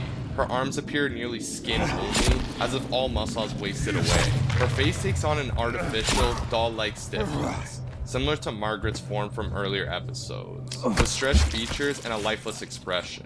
Later, when she returns to the living room, she looks closer to her original form, but her mouth hangs unnaturally wide open, as if she can't fully control it anymore. By the end of the video, it's clear that Petunia has done something severe to herself behind the locked bathroom door. Her neck has become elongated and warped. Her expression carries a disturbing, sorrowful vacancy. Her voice changes entirely, no longer soft and sweet, but hollow and complete. She asks Chester why they told her to stop scratching herself, likely referring to former partners from her bio. She genuinely doesn't understand what hurt means. It's as if she lost the ability to feel pain altogether, leaving her compulsive scratching and intrusive thoughts unchecked, and escalating into self-destruction.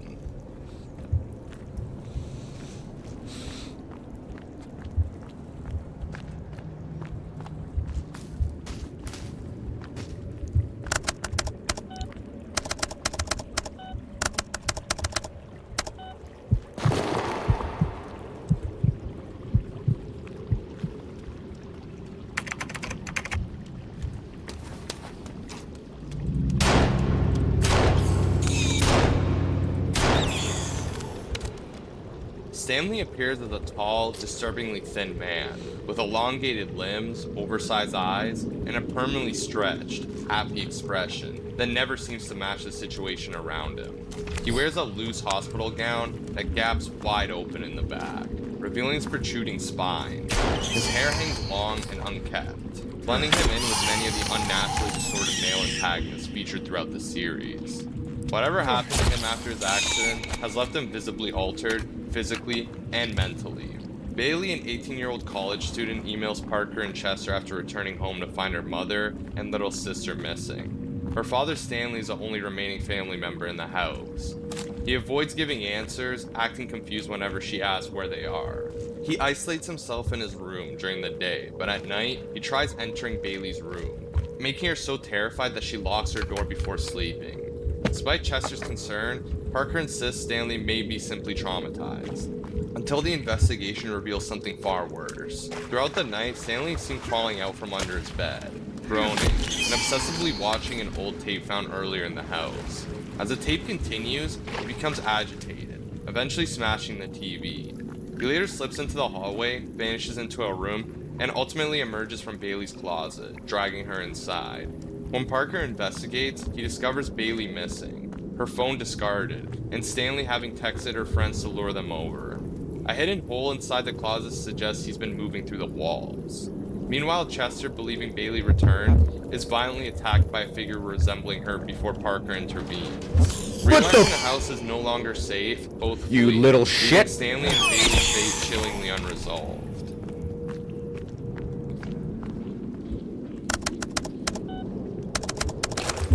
I'm gonna put on all this armor.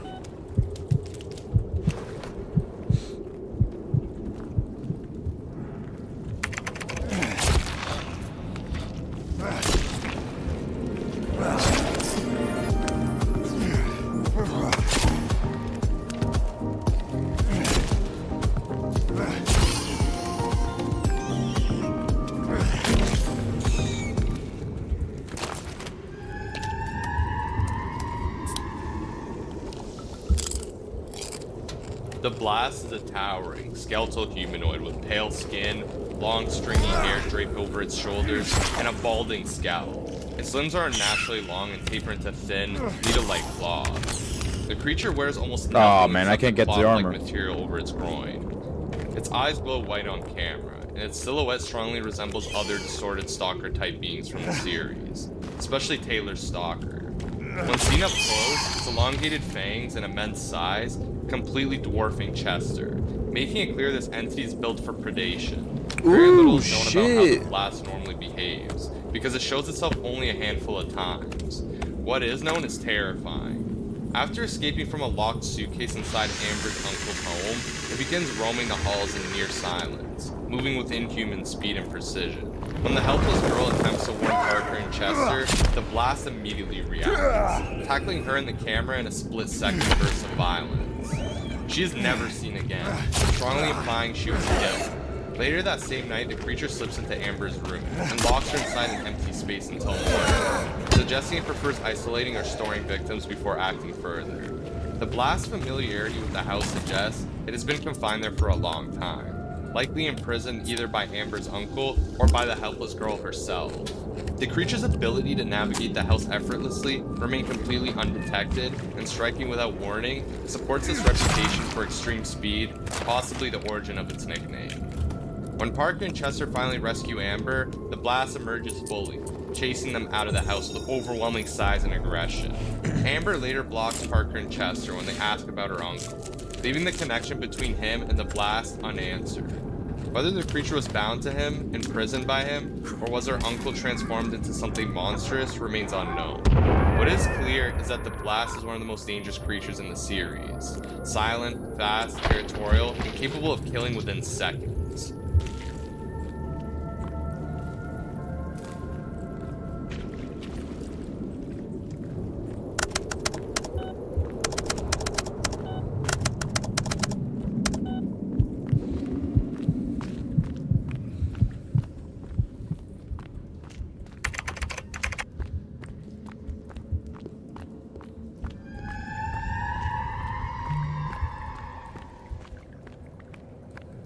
Wiggles is a long, rounded, caterpillar-like creature with a light maroon body and countless tiny arms, giving it a centipede-inspired shape. Its face is stark white with black, expressionless eyes and thin antennae spreading from its head. Despite its toy-like appearance, its mouth is lined with sharp teeth, and it leaves a thick trail of goo wherever it crawls. Wiggles can unhinge his jaw to an unnatural width, allowing it to swallow large prey whole. The creature communicates through low, groaning noises, and displays highly aggressive carnivorous behavior. It constantly demands meat and becomes violently unstable when unfed in Helen's home. Her daughter, Allie, is forced to stay awake each night to feed Wiggles raw chicken and fish. When she finally runs out of food, Wiggle erupts into loud screams, slamming the walls with brute force before consuming Allie whole. The creature shows no hesitation or emotional attachment, only hunger. When Parker and Chester check Allie's room, they find only strands of hair soaked in saliva. Moments later, Wiggles enters Helen's bedroom. Damn, that look devouring her good. in the That same looks good violent though. manner. God damn, Its that hair jaws is good. stretch wide open around her body, fully displaying its ability to swallow adult humans. The sight leaves Parker visibly shaken as Wiggles attempts to break through the bedroom door to reach them. Wiggles' final attempt to attack Parker and Chester end in failure, as they manage to escape the house. Its ultimate whereabouts remain unknown, but the creature's intelligence, speed, and near insatiable hunger make it one of the most predatory entities encountered, operating by a simple rule: if it moves, Wiggles will eat it.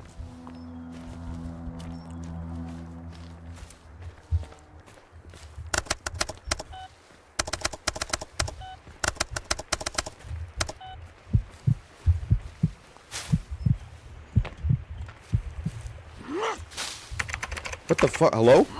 Oh, hi.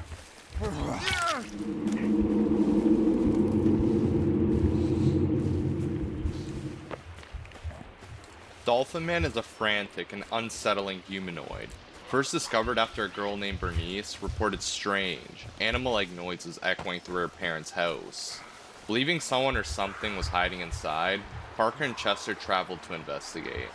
What they found lurking in the shadows was a pale figure, with a handmade marine disguise, who immediately screeched and charged at them, forcing them to flee the home. A mental institution located beside the property heavily implies that the Dolphin Man may have escaped from there before taking shelter inside the house. His appearance is crude and disturbing, a grown man coated in white paint, with torn tissue and fabric wrapped around his waist like a makeshift fin. His face is hidden beneath a self-made beak, likely crafted from cardboard or paper, giving him an uncanny marine-inspired silhouette. Despite looking sloppy at first glance, the costume is surprisingly elaborate, suggesting that the Dolphin Man is more intelligent and methodical than he seems. Dolphin Man's abilities include a shrill, dolphin-like screech that he uses both to warn and to terrify. He is also deceptively stealthy, able to slip out of sight, move soundlessly through the dark rooms, and position himself for ambushes without Parker or Chester noticing, until it was too late. After their escape, Dolphin Man's fate remains completely unknown, leaving open the possibility that he is still wandering the neighborhood, or found a new home to hide in.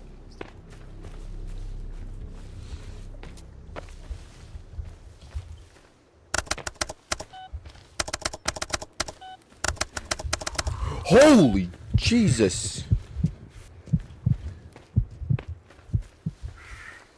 Thanks for watching. These creatures only get more disturbing the deeper we go, and every story leaves more questions than answers.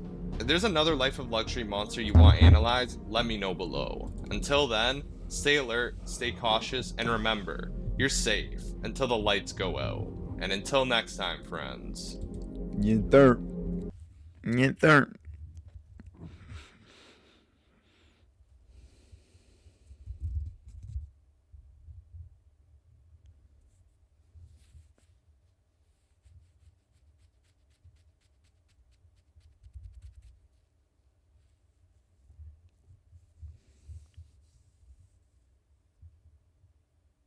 This spaghetti? Ah, yeah, right. Yeah, I think I remember this. The fuck? Yeah, I just parked. I'm trying to find the entrance, man. I'm over here by like this black car, this black trailer thing. Bro, what?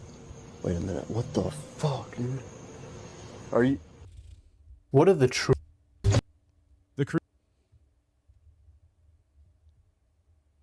The creator of Red Dead Redemption just gave us the update that goes, I gave you a loop is tight. Loot the magic. Or grand high. That implies we are moving forward in time. Know how it ends. Yep. Whatever.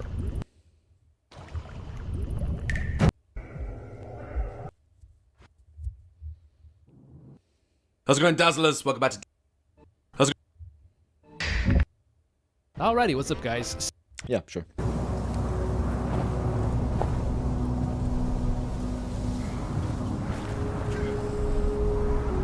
Alrighty, what's up guys? Single player Nacho here. Outlast and Blood. Like peanut butter and jelly, and like Eddie Gluskin and your genitals. That's right, your genitals are pretty special. And this series is especially filled to the brim with violent deaths, kills, and murders. And no, these brutal acts are not performed by angels. There's a certain criteria to which you can literally pull a person's head off. Mr. Pigface. These are 10 wildly insane people, so we'll take a look at their profiles, as well as the most senseless murder they've committed in the Outlast games. This is all very fun, I suppose. Thankfully, we're not the ones being killed. So without further ado, let's get to it. At the very bottom of the list is Corgan from Outlast 2. Now if you're wondering why you're looking at a mini Chris Walker, it's because you are. When we first find Corgan, he is filled with blood, not his own blood, people's blood, that he's slaughtered, and I'm talking piles and piles of bodies. Corgan is not a nice man, and you should not approach him. This is all under the spell of the New Testament. This guy is a crazy lunatic, heretic. The fuck does that even mean? And his kill animation proves that. Still a little bit substandard, a little stabby action against Blake Langerman. And this guy is a very minor antagonist, so still at the bottom of the list, Mr. Corgan. Next up we have the twins, or the brothers from Outlast 1. We kill him slow. Such patience. I want his tongue and liver. They are yours. Oh god, imagine running into the twins. Now these guys are absolutely fascinating. There's just no real reason why they want your tongue or your liver, of which they debate over, and it's the calm cadence that they speak in while they talk about senselessly murdering you and eating your entrails. I suppose Miles Upshur looks tasty? That's a whole nother video. But here's the thing about brutal and violence. When it comes to eating people, I believe that should be at the top of the list. Unfortunately, their kill sequence is a little bit low, still very violent for video games. But more than anything about the twins, they are brutal through their words and their intent, and Jesus Christ. I think that's probably the first video game penis I've ever seen. And I don't want to see it again. Next up, we have Father Lautermilch, the creepy, disgusting priest that should be buried underneath every prison. Now, what do you see before you? A man with a receding hairline, a family-friendly music teacher that also becomes a limb-filled demon, an unexplainable blob of human body parts, and ketchup. I mean, that's really what it is. Now, uncommon to real life, this guy is a creepy pedophile that abuses poor little Jessica Gray in Outlast 2. Lautermilch is also a complete nightmare to pronounce. Lautermilk? Fuck you. So Father Lautermilkshake is already responsible for the defiling of a little girl. His death sequence amps it up a little bit. It's very disgusting, terrifying at that. The demon form is probably the scariest thing that comes out of Outlast 2, but what is scarier than a priest? I'm sorry. Next up, this was a gross one, the Scald from Outlast 2.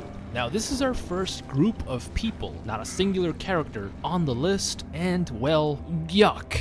Now the Scald are a separate group within the Testament of the New Ezekiel. You know, they're batshit crazy, but they're also infected, way too infected to be anywhere near the other characters. Now in their twisted mentality, they believe this infection is from the soul, but it's actually syphilis and gonorrhea, which are, you know, STDs. I would imagine that these diseases come from years of unprotected lovemaking, inbreeding, and other disgusting acts I can't talk about on YouTube.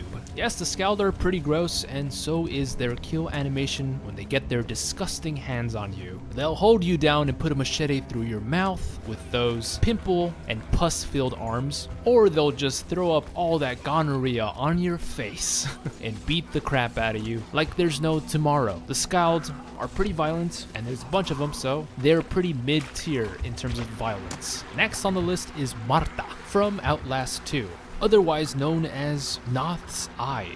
You may remember Marta as that tall woman spewing religious gibberish. Yeah, she was also pretty goddamn horrifying. Now, why is Marta so attached and associated with that gigantic man? Unfortunately for Marta, because she is a part of that Alabama crew, some in-game lore states that she was intimate and a close friend of Noth since she was a child. It's very gross. But Marta is less favored by Noth in her adult years. She is even crazier than everyone in the Testaments of the New Ezekiel. Every crazy hoedown hillbilly down there does not compare to Marta, the tall woman with less milk. And this is one of those death scenes if you have testicles, or really if you have a bottom half. If you do not react with utter pain and grossness, I don't know what to tell you. Marta uses a modified pickaxe, it looks like Death's sickle, and just yanks it down onto your member and pulls down and everything just splats. And ouch, ouch, ouch. You gotta feel for Blake. And this is definitely one of those Outlast 2 scenes you cannot get out of your mind. Well, look who it is, and we're reaching the really top psychopath killers, Rich Traeger. I don't know why it feels like this guy's your friend, you know? He's so chill. But he's also known as a secular maniac, the white-collar business school douchebag.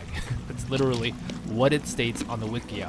I just can't put it into words how amazingly underrated this character is in the scope of video games. Richard Traeger's character has many depths they can easily fall into. Just his words and quotes alone make you wonder, what is this man and why is he taking me for a little ride through his self-built hellhole? You'll see his victims scream out in pain, telling Miles to kill them. Please, release them of Richard Traeger's family-friendly daycare, I guess you could say. Kill me.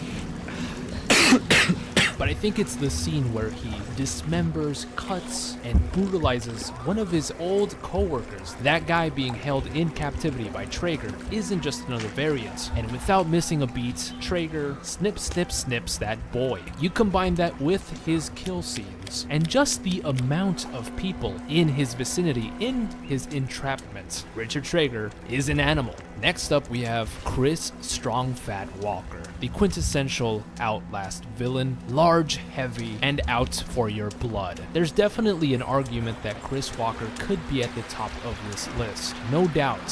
What an introduction. First, you'll see him sneak around and he's not that scary. Then you open a door and you see one of his damn near genocide murder scenes. There's a head over here, there's a head over there, and there's a man with a pole up his ass, terrified of what Chris Walker's done to his butthole. And the kill scene is pretty grotesque on its own. He'll just grab your little body and yank your head off and have you look at your former body like a goddamn chicken getting slaughtered. Like, hey, that's you, or you used to be. And all of the other variants are terrified of Chris Walker. That definitely goes for the security guards, which are even more at risk. Chris Walker has a vendetta against the Murkoff Corporation and the Walrider, which unfortunately eats that ass on Chris very brutally. That's Chris Walker. Keep this guy away from your children, please, and your buttholes. Next is the Walrider, also known as the Swarm, God, the Thing in the Dark, and more formally known as William Billy Hope. This vaguely masculine ghost body that you see before you that's fucking scary is actually a manifestation within William Billy Hope. And William controls the Walrider, and well, the Walrider fucks everyone up in the asylum. You'll see jars of his victims all over laboratories. I could just imagine what the poor test subjects went through. And there's even a chamber for those test subjects. And outside of Dr. Wernicke's square bubble, the Walrider brutalized those private military corporation soldiers. And we were just talking about Chris Strong Fat. Well, you definitely do not want the Walrider anywhere near you. This thing is vicious and can appear out of thin air. How terrifying is that? Here we go, top 2. And number 2 is Frank Manera, the Cannibal. What the hell is it about the combination with a slicked back hairline, a large hobo beard, that formulates a Texas Chainsaw Massacre, Hills Have Eyes, cannibal Frank Manera? Terrifying. Ow. And it all starts somewhere. Apparently Frank was a test subject for the Project Walrider. Frank's lore states that he went into the facilities at 228 pounds, it was kind of chunky at his height, and he dropped to 155 pounds. I have no idea what that is in European measurements, but something clicked within Frank when he went in with the Murkoff Corporation. They noted that he was obsessed with wanting to drink blood from the chest of sleeping men, and he just didn't like taking baths. I mean, my 12-year-old self agrees, Frank. And one of the reasons he dropped so many pounds was because Frank could not find something that he liked to eat. He just didn't have an appetite for anything other than human body parts, which is shown in his interests through his sequence in Outlast Whistleblower. He'll say things like, "You can't hide meat, lonely flesh. Hello, meat." Could you imagine someone calling you meat? I wish I could. And Frank Manera wields that handheld electric saw, with no caution for his victims, of course. He wants those intestines. He wants to have the blood within your chest. Basically, he wants your heart. He really wants it though, not just love-wise. That's Frank Manera, an extremely vicious cannibal. And drumroll please for the one, the only, Groom of Doom, the man downstairs, Mr. Eddie Gluskin. This lovesick puppy is very hungry. He's also 46 years old. I never knew that. I just found that out today. It's a pretty good skincare routine there, Eddie. Is it the blood from countless genitals that you've mutilated? Most likely. You know that Outlast is going out of its way when a certain scene can only be applied through the DLC Outlast Whistleblower. Like, you're paying extra for some NC-17. I don't even think it's NC-17. I think it's, well, I don't think anyone should watch this. But this is why Eddie Gluskin is so violent and the number one, probably undisputed, maniac psychopath in all of Outlast. Need to make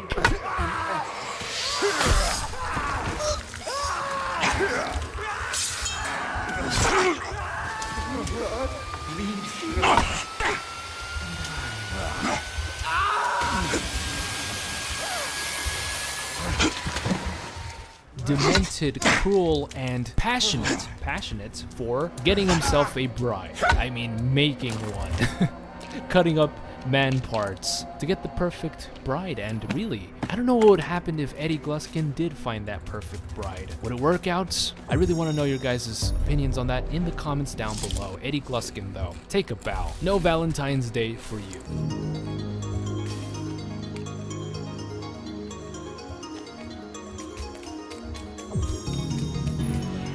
Well, thank you so much for checking out this video. I really hope you enjoyed the...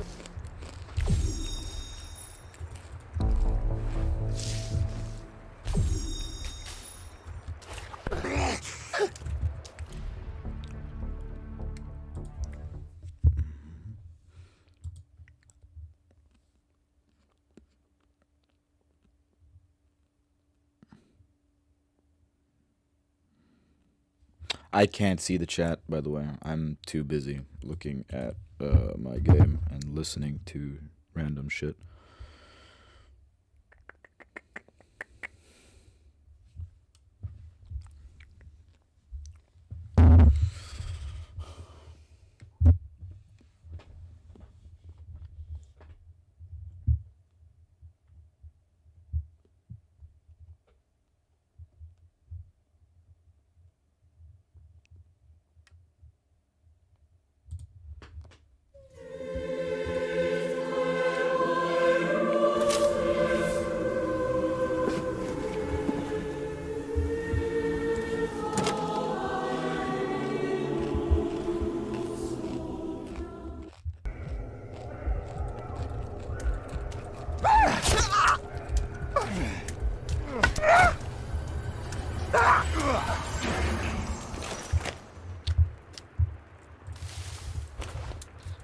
The Trevor Henderson universe isn't just full of monsters. It's a living nightmare that stretches across cities, forests, and forgotten places. Each creature has its own behavior, purpose, and way of hunting. Some stalk you in silence, others announce your death long before they strike. In this video, we will be diving back into the Trevor Henderson universe. We'll break down how to survive encounters with some of these entities. We'll analyze their threat levels, behaviors, and what tactics might just buy you a few seconds of extra life, if you're lucky. Because in this world, knowledge isn't just power, it's survival.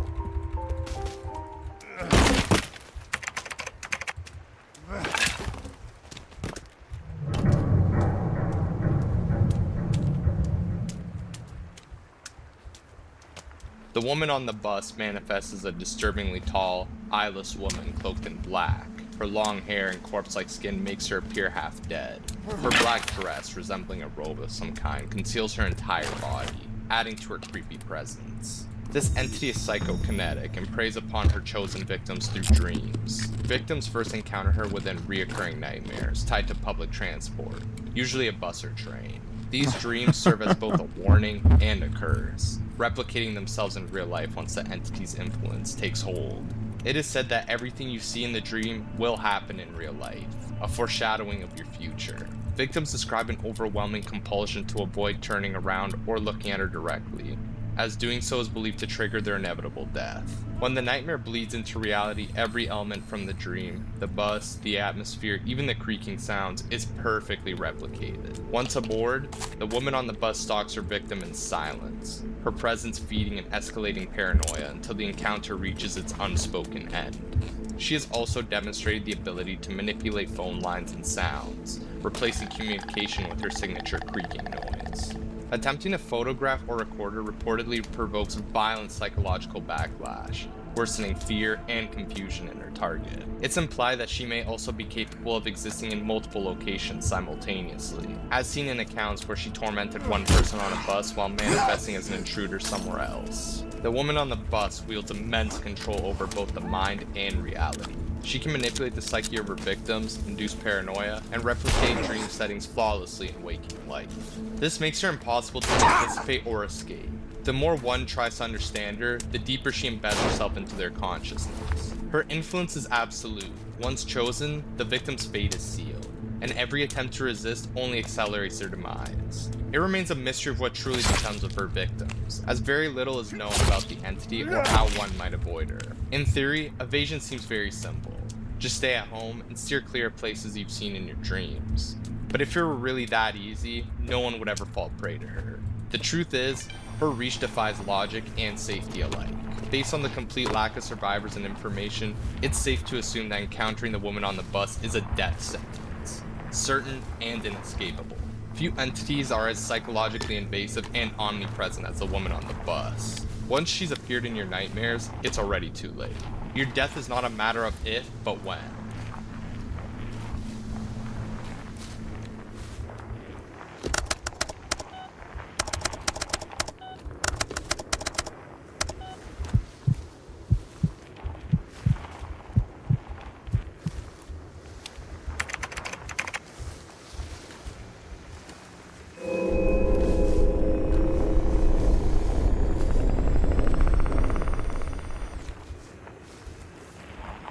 The body of a pig takes on a warped, humanoid form, crawling or floating forward on unnaturally long, spindly arms that serve as its only means of movement. Its lower half appears to have melted away, leaving behind a sagging, fleshy mass where its legs should be.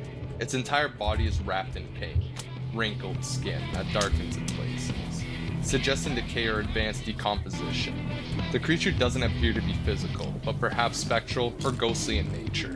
The most horrifying feature, however, is its face, a grotesque blend of human and pig. Crooked, misaligned eyes stare in different directions, and its gaunt, wrinkled head resembles an aged, starving man. Its snout and floppy pig-like ears complete the image of something that should not exist. This creature's existence stems from a viral EVP video released in 2007, where a distorted voice can be heard declaring, Trevor Henderson's depiction of the entity builds upon that phrase, turning the voice into tangible, wandering horror.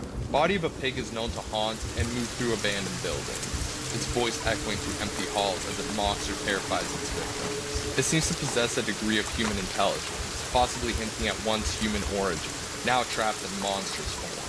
Victims report feeling washed or hearing guttural snorts and laughter before the creature manifests. Attempting to photograph or record it are believed to agitate it further.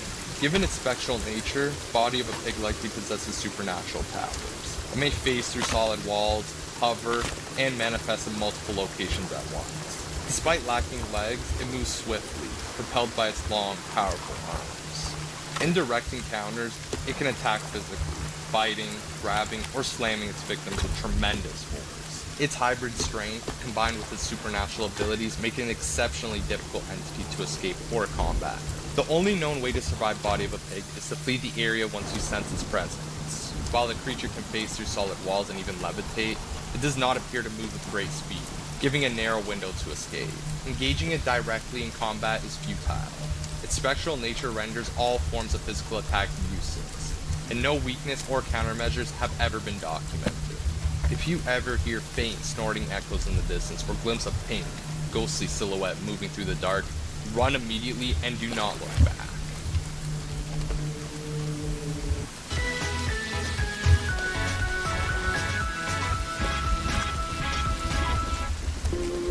Festsesongen er her, og Dressmann har Nordens største utvalg av dresser i premiumkvalitet med priser fra kun 17,99. Sikre deg stilen til en fantastisk pris i butikk og på dressmann.com.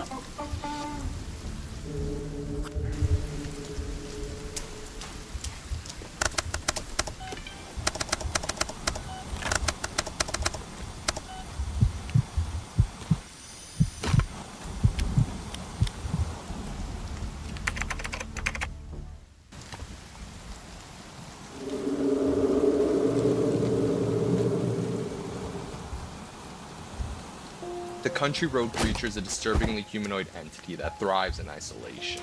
Its pale, rubbery skin stretches tightly over a thin, elongated frame, with unnaturally long limbs.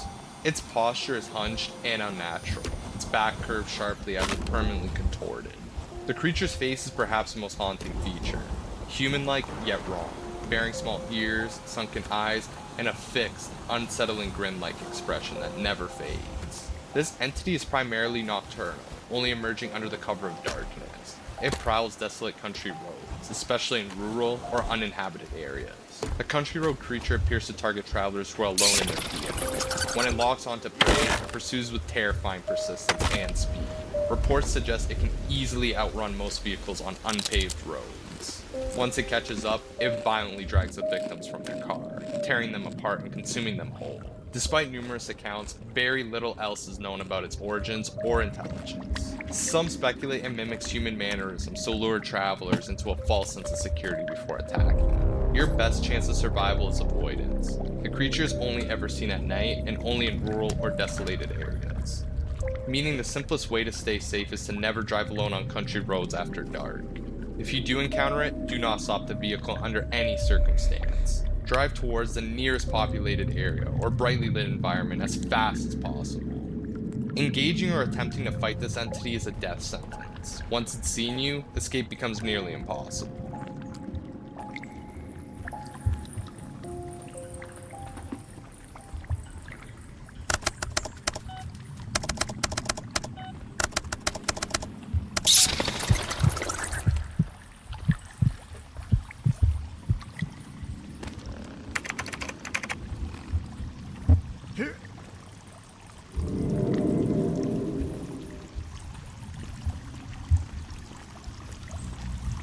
This grotesque being resembles a mutilated humanoid suspended upside down from the ceiling of a dim, crimson-lit room. Its body appears to be woven together from countless strands of flesh resembling fungal mycelia, pulsing, knotted, and alive. These sinew cords form an unstable frame with elongated arms, bent legs, and scattered holes that seem to breathe or twitch. The head, disturbingly upright, while the body inverted, bears an uncanny similarity to the man with the upside-down face. Its detached lower jaw levitates slightly below the head, moving as though animated by invisible strings. In later depictions, the creature appears to have grown longer, its limbs stretching wider as if its confinement has warped its form further. Almost nothing is known concretely about this entity's origin, except that it was deliberately sealed within the Red Room, its prison. Trevor Henderson's notes imply that the creature is highly intelligent, but incapable of escaping on its own. It needs human intervention. The man in the Red Room can communicate telepathically, most notably through dreams. Those who experience its presence describe eerie, vivid visions of the Crimson Chamber, always empty except for a few chambers. Within these dreams, the creature shows itself, whispering to its dreamers, begging them to help it escape. Some repeated dreamers become convinced that the entity has already left its confinement, suggesting it manipulates perception to create the illusion of freedom. The prevailing theory is that the creature was summoned, either intentionally or by accident, through a ritual involving dark magic or occult experimentation. Once unleashed, it proved impossible to control, forcing its captors to trap it within the red-lit dimension. Its behavior and motives suggest malice concealed behind a facade of desperation, using empathy and curiosity to draw in new victims. More disturbingly, evidence suggests that the man in the red room may be an existential threat, one capable of collapsing the barrier between dimensions. If ever released from its crimson confinement, it could unmake reality itself, using dream, memory, and the physical world into one endless loop. The red light that binds it may be the only thing preserving the fragile order of existence. Never act on its messages or visions. Do not attempt to locate or help it, regardless of the dream's emotional intensity. If you begin dreaming of the Crimson Chamber, document the experiences, seek immediate psychological support, and ensure you are not alone. Isolation only strengthens its hold.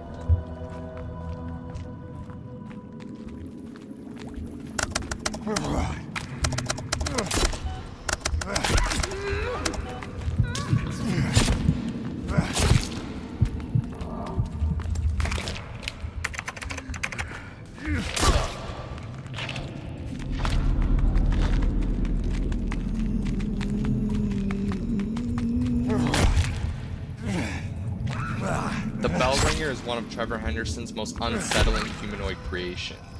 A skeletal predator built from bone, sinew, and something far more unnatural. Its body is almost entirely skeletal, a warped frame of uneven ribs and spinal cord bent in a zigzag pattern, held together by glistening flesh. Its chest is oversized and uneven, with the ribs on one side noticeably longer than the other, creating a grotesque asymmetry. The neck connects to a head that defies biology entirely, a bright red school bell where a skull should be. The hammer of the bell juts outward, moving freely like a jointed limb. Interestingly, the Bellringer shows a lot of similarities to Cybermen, suggesting they may be part of the same family. The Bellringer is not a mindless monster, displays a surprising degree of coordination and intelligence, often hunting in organized packs to overwhelm victims. These creatures use their bells to disorient and psychologically manipulate prey, producing sounds that can cause confusion, vertigo, and panic. Some survivors describe the ringing as not just auditory, but mentally intrusive, echoing inside their skulls, compelling them to freeze or stumble directly into danger. The Bellringer's choice of hunting grounds adds to its horror. Abandoned or active schools, where its primary target is children. This focus appears deliberate rather than instinctive, suggesting awareness or fixation on youth. Adults are usually ignored unless they intervene, in which case they are attacked and consumed with equal ferocity. How exactly the Bellringer feeds is unknown. Some theories suggest that its ribcage opens to reveal a hidden maw, while others believe it absorbs its prey through direct contact. Whatever the method, victims never survive the encounter. The Bellringer's powers revolve around sound, stealth, and manipulation. Its bell is both a weapon and a tool, capable of producing tones that can distort spatial awareness or even trigger auditory hallucinations.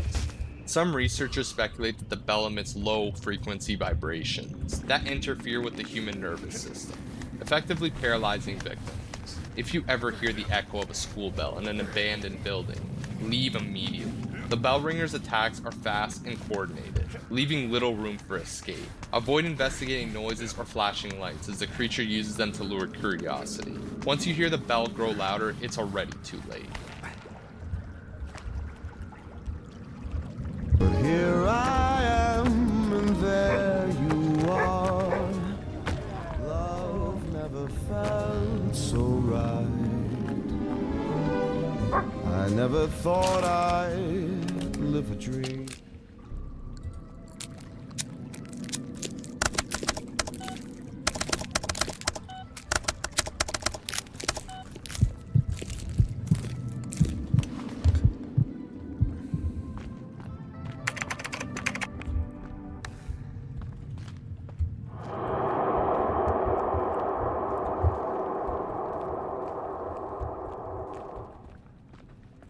Peeping Tom is a humanoid entity known for its disturbingly long, tubular neck and grotesque elderly face.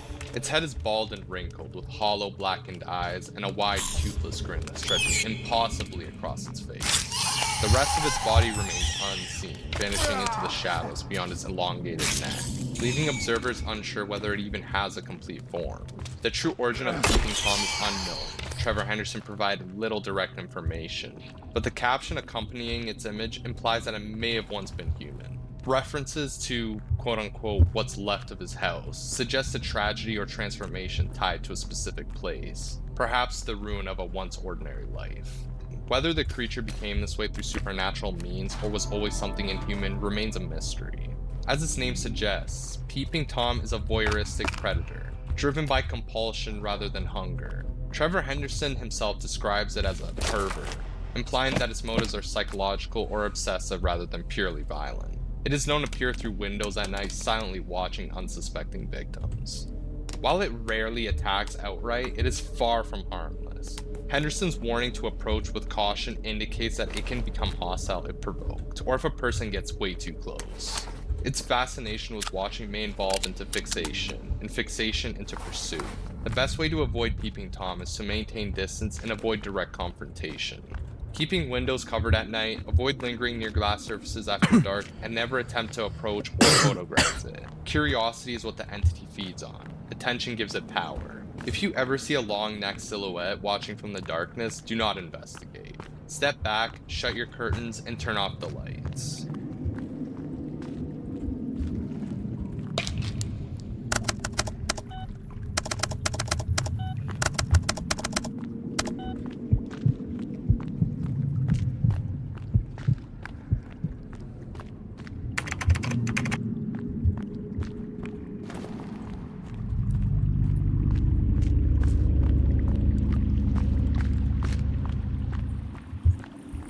Among Trevor Henderson's creations, few are as sinister or influential as the man with the upside-down face, a being that feeds on human tragedy and despair. His eerie, inverted face and ghostly presence make him a haunting symbol of unseen evil, lurking behind the worst moments in human history. The entity appears as an adult male with his head completely inverted, his unsettling grin and hollow eyes creating a sense of profound discomfort. He is most often depicted wearing a black suit with a white shirt, though his attire varies. Despite his shifting appearance, his signature upside-down face remains constant, mocking human suffering with its perpetual smile. The earliest known appearances of the man with the upside-down face date back to the 1910s, with his image reoccurring through the 1920s to the 1960s, frequently near tragic events such as car accidents and economic despair. One notable photograph shows him at a crash site, grinning at the chaos. Another depicts him inside a wrecked car, smiling directly at the photographer. His presence during a bank collapse in the Great Depression further cements his connection to human misery. Though many sightings were recorded in Hungary, his later appearances suggest he is not bound to one place. He is a global entity, manifesting wherever sorrow festers. The man with the upside-down face is driven by one purpose: to feed on suffering. He does not simply witness tragedy, he cultivates it. By amplifying negative emotions, instigating accidents, and manipulating events, he ensures that human pain continues to flow. Trevor Henderson himself described him as a bottom feeder, drawn to calamity and capable of causing smaller misfortunes to fuel his hunger, such as a pop tire that spirals into disaster, or a simple argument escalating into violence. He is sadistic by nature, deriving satisfaction from torment. His physical form is merely a disguise, designed to unsettle and terrify. Trevor implies that the being's true essence is beyond comprehension, possibly a dimensional parasite or manifestation of the void, wearing human skin only to mock humanity. The man with the upside-down face represents more than physical danger. He is an existential predator, a force that thrives on despair itself. His presence is both a symptom and a cause of catastrophe. Though he cannot be fought or reasoned with, understanding his influence may allow humanity to recognize when tragedy is not coincidence, but design.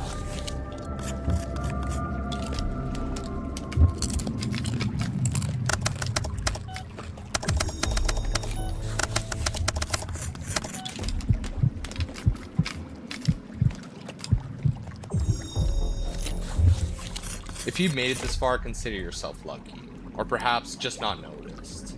Yeah, the creatures that walk Trevor Henderson's universe are more than just monsters. Ooh, shit, that looks good. Isolation, Yummy. Curiosity, guilt, and the Bro, what the fuck? Each one hunts. I don't know if you're still watching Each or one not. thrives on something human, emotion, chaos, or the simple act of being seen. Stay vigilant, keep the lights on, and remember, What the curiosity fuck, is what bro? brings you closer. Because in this world, even looking too long might be enough to make them notice you. And until next time, friends.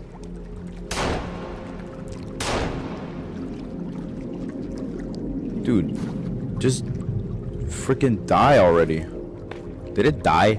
No, it did not die, did it? It's still alive, right? I literally can't see it. Hello? Denne julen på TV2 Play får du filmene, Jaså, hun har stekestund nå. seriene It's great. og stemningen du elsker. Bra god jul, og så snakkes vi neste år, tenker jeg. Til bare 48 kroner i måneden i 2 måneder. Did I kill it? Og best av alt, Disney Plus I think I killed it. inkludert. Awesome. Alt du elsker på et sted. TV2 Play.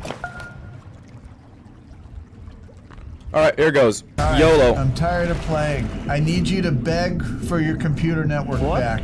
Beg me to not take down your network. You have 10 seconds. YOLO, YOLO, YOLO, YOLO. I will.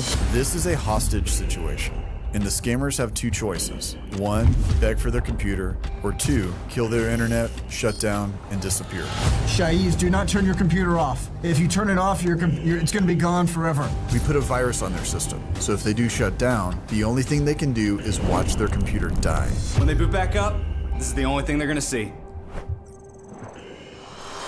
We'll start on October 7th, where we spend some time doing a collection stream. Basically, our goal isn't to waste time, but instead to hack as many scammers as we can. This is David. How can I help you? Yeah, is Steve still there? Yes, I'm Steve. How can I help you? It says allow remote control. Tell your partner the following allow him ID. Okay. So essentially what we're doing is I'm just kind of bulldogging it, and I'm using the fact that I assume this number is being like routed, you know, to different places. So I was on the phone with Steve, and now he's pretending to be Steve. And I hope he can't hear me right now. Hey, can you hear me, Steve? No, you can't. Okay. Like Pierogi said, we're trying to get the scammer to connect to us as quickly as possible. Because as soon as the scammer does that, we can reverse the connection and ultimately hack his system. Which we successfully do, but there's a bit of an issue. And my name is going to be Steven Phillips. Okay. Have a good Now, day. first of all, Should I just go forward with this guy? I mean, his internet's terrible. The unfortunate thing about hacking scammers is that we're at the mercy of their internet speed. If it's bad, we can only get so strong a signal. And when the connection's lagging, there's a much higher risk of us being caught when we start messing with their system. So for a lot of these guys, we'll bank their computer and monitor them off stream to quietly prevent scams and to gather information that we can provide to authorities. need to save real This was quick. our plan for Steve here, until we started browsing his files, and then we I just came need to across save, this. Because Gosh dang it, dude. Are you kidding me? Ah, little knee slap. Why do scammers start exposing themselves constantly? What up, homie? Well, I have an idea. Ow, ow, ow. You put a tripwire on his computer. That if he shuts down, that his computer's toast either way. So we got to work building our program, and while we were doing that, we happened to receive a phone call. What we should do is we should... Hold on, I'll tell you in a second. Hello? hello, yes ma'am, can you hear me? Yeah, who's this? This is Steven again. I just gave you my number and the line got disconnected. Oh, I thought you said everything was done. No, I did not say everything was done. Oh, okay. his head Now, is all gone. we gotta do is buy some time until we're ready to Hit strike. me. Steve has us fill out a fake refund form, and then he instructs us to open our bank page so you can manipulate it and later sell us on the illusion that a large amount of money was deposited. Obviously, as you guys can see, this is our fake bank. They blocked the screen out, but we can still see what's happening. We are working on the Come here. refund, and when the refund arrives in your account, you will see it in your statement, okay? And you said the computer is how many years old, ma'am? 71. You are 71, but you sound like you're 40, ma'am. Trust me on that. How come you sound so young? Do you want to know the truth? Yes, like you speak well, you sound well, you have good knowledge. You know, I have a thinking room. Oh, I've got whoa, this whoa, whoa, thinking hey, room you in think my you're house. slick? Come here, It's bitch. got blue walls and Oh, you're it's blocking. got a Because yellow see- door. And when I look at the blue walls, it makes me gotcha. think of the ocean. The thing about that is if we were to think about ourselves like the ocean, think about all the possibilities in life, about if we were to be the ocean, our minds are the ocean, our minds are the possibilities. We could take those possibilities and be anything that we wanted, just like the blue walls. Boom. Let's say you had blue walls, right? For instance, you can now start thinking that the blue walls for you are not a barrier to your life. They're not enclosing you in, Gotcha. but rather you can sink your subconscious into those walls. So next time you come to a point in your life, Lionel, that it's too hard, it's too much, you're not gonna get there, look at your blue walls. Sit and look at the walls around you. Look at the blue walls and know that Gotcha. it means possibility. Dumbass. It's a credit card. Remember, it's a credit card. Right. After this, Steve tells us that a mistake happens and that we received $24,000 and that money needs to be quote-unquote returned to him. However, looks we just high. got I look high confirmation as that our fuck. What program is is this dude finished doing? and working. All right, so we're getting everything set up to do the confrontation with this guy. Like I said, we're going to confront him. We're going to put something on his computer. After 10 seconds, it opens up the This map idiot, link bro. on his computer, and it shows his picture with a lock screen, and we have the password to unlock his computer, and he's going to have to beg for it. If he shuts his computer down, then he's screwed. I have something I want to tell you, Shaiz. Do not turn your computer off. Your computer is... Leave it. Yes, leave Shaiz, it. your computer is hostage right now. Okay? Do not shut off your computer right now. I am the only one who has the passcode. You have 5 minutes to beg for your computer back or it's going to be destroyed forever. Shaiz, do not turn your computer off. If you turn it off, it's going to be gone forever. Oh, God. He's never coming back. He's never coming back, and he didn't beg for Honestly, it. we can't even get him back even if we wanted to. Yeah, suffice to say, we didn't get the response we wanted. And since our program permanently broke the scammer's computer, we're not able to try it again. But at the same time, who said we have to make this specific guy beg? After all, there's plenty of scammers out there, and plenty of systems that we can take over. Is this Microsoft? Yes, this is Microsoft. This is Roy Miller. How are you doing today? Meet Roy. He's our real target for this video. And on top of everything you're about to see during this call, our time with him will eventually lead us to leaving our office and trying to intercept a $40,000 scam in real time. All right, here we go. It is Bitcoin. There we go. Gosh dang it. That's even worse. It is even worse. That means we gotta be fast. It's really worse. But before we get there, we need him to connect to our system I'm so we flying. can reverse it. Or do we? Bro, we already have one. Yeah, open it. So when Roy tries to connect to us, we can see his desktop name. Remember when I said we like to store scammers when we can't initially do anything to them? Well, we have a database we can search through, and when we searched Roy's system, we got a match. We opened it to make sure, and there he was, typing our information into remote access software. So since we know we have him, we're gonna try and wind him up throughout the whole connection process. Now, whatever comes up, let me know, okay? You keep updating me. Huh? Sir, can you please speak just a tad louder? I'm speaking way louder. Sir. Can you please put me on speaker that you can hear me more? Yeah, that's fine. I have you on speaker, but it's like you're whispering. I'm not whispering. I'm talking like my throat out. Thank you for helping with that. Yeah, I'm so sorry about it, but I'm trying to help you to fix it up, okay? Read out to me my... Huh? Arey badawa chod.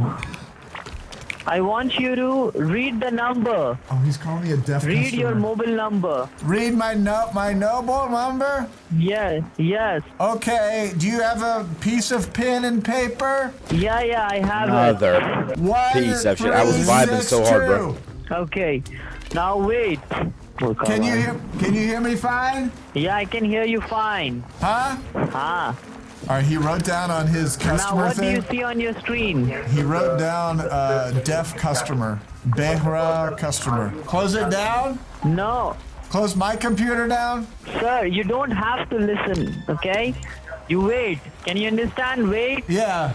Now, during that whole thing, in the background, we were going through the process of finding his exact location. And finally, we got a ping at this hotel in Goa, India. All right, so we have this exact location of the scammer. He might be watching, so I'm not going to show it up on the screen, unfortunately. So now that we have some identifiers, we can move to trying to get Roy to beg for mercy. It's going in and out of black screen. Now, what do you see on your screen, sir? All right, now I can see it. It says, up now it's back to black.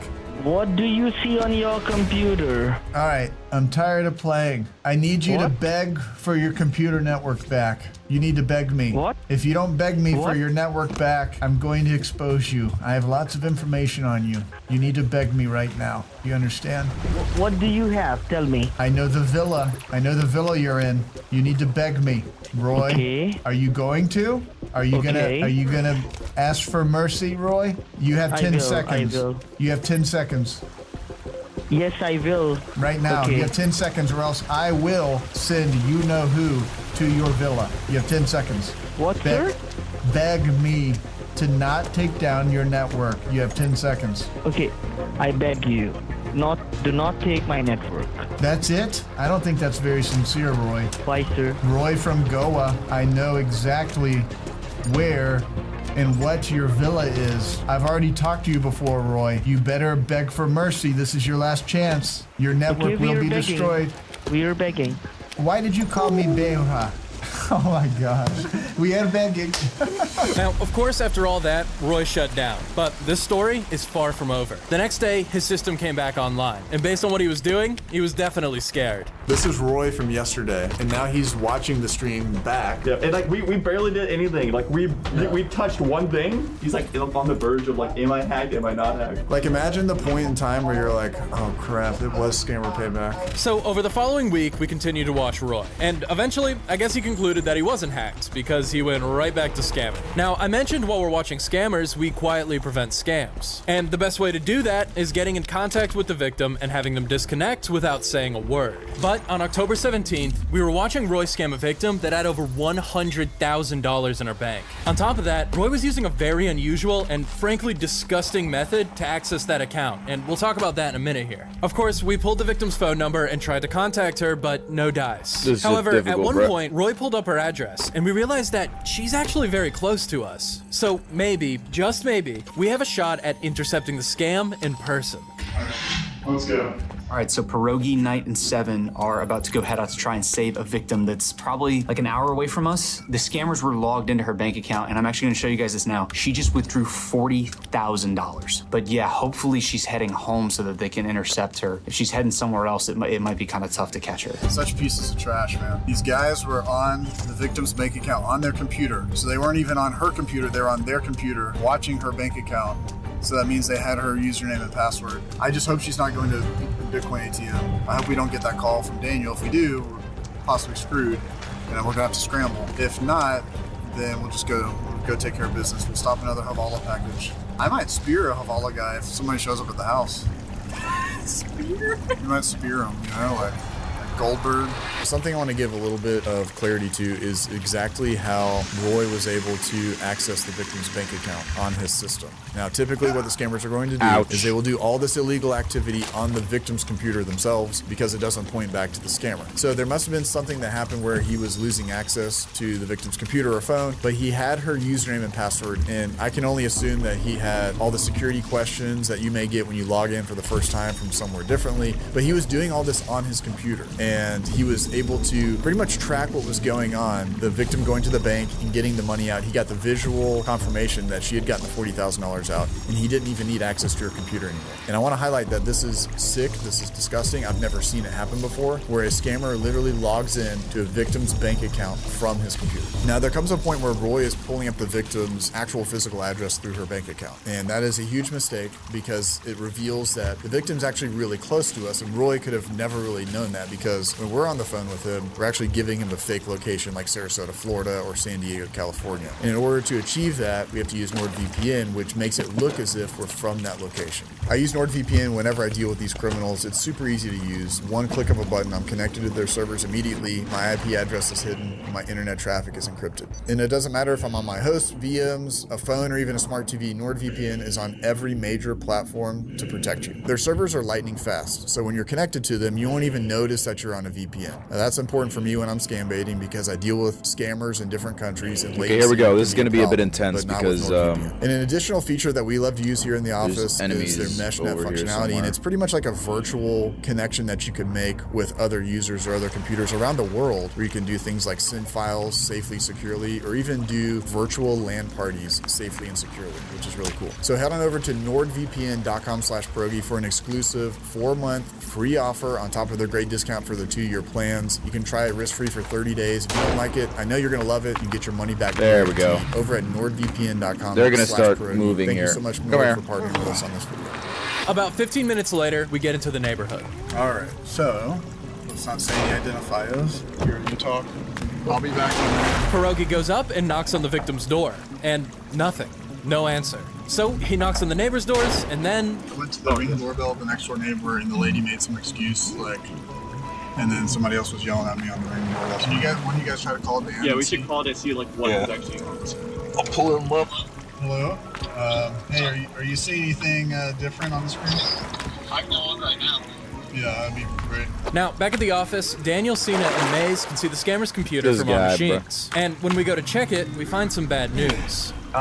He's looking up probably that looks like a gas station. It might have a Bitcoin ATM. And that address he's looking that up. Oh, there we go. Drown. Yes, good. The mouse isn't moving around, so they might not be by the computer, but that's the most recent thing on the screen. Makes it much easier to take them down. There was no other like tabs or anything? There's one other tab open to maps, but I can't see what the address is. It's recording too. If you want to stop the recording and start it, you can. Oh, actually, that's a. There we go. Oh. It should be in my videos folder under Roy. Okay, got it. I'll take a look, and then I will let you know screw if it. Let's anything just else go. shows up. All right, thanks, guys. I mean, look at this. That looks like a place where there'd be a Bitcoin ATM, right? So, dude, did we ever put 40K in a Bitcoin ATM? All right, we're like 11 minutes away, but they're also ahead by a little bit, so we don't know. While we were driving, we also started digging to see what kind of place the victim was going to, so we could figure out exactly what the scammer was trying to have her do. Oh yeah, Bitcoin Depot. Oh, it is Bitcoin. It is Bitcoin. Yep. Okay. All right, here we go. It is Bitcoin. Gosh dang it. That's even worse, dude. It is even worse. That means we gotta be fast. It's really worse. Finally, about 10 minutes later, we arrived at the gas station. All right, so we got. What's this guy? Not a lot of people here. All right, I'm gonna go check. I'll be right back. I will be right back.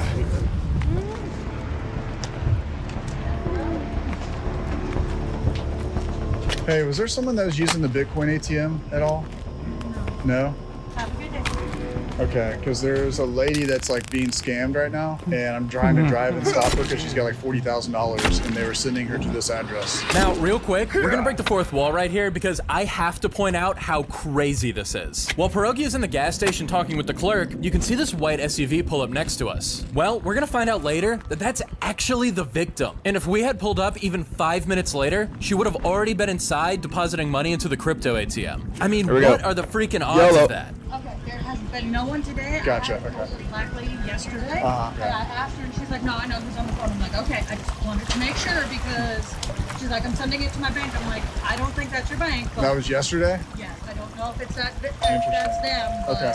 All right, I appreciate it. All right, we're gonna wait this out for a second. The store person said that there was a lady yesterday. Ja. Ja, greit.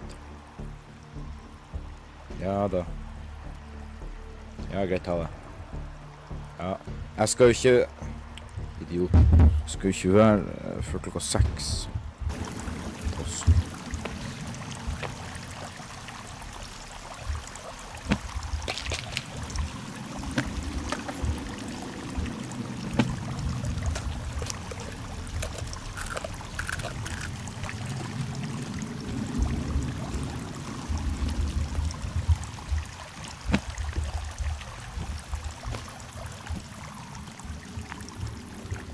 Yesterday they came by here and she said, yeah, I'm not getting scammed. I'm on the phone with my bank. So whoever that was getting scammed. I wonder if this is the second time they're doing this. Possibly. You know, because like if they already had the login and stuff, there's clearly a lot of time invested in this. There is an elderly lady next to us right now. She's on the phone. And she's talking to somebody. All right, here we go. She just grabbed like a purse. If you see like a big bag, at 40 She grabbed a like envelope looking thing that looks like the same from the bank. If she walks in and lingers for a second. Yep, we got her. I think this is her. It's a good possibility. I think we've got her. Yeah, she's on the phone. Yeah, right she's on the phone. Can we ask Daniel if there's audio coming through then? 1 sec.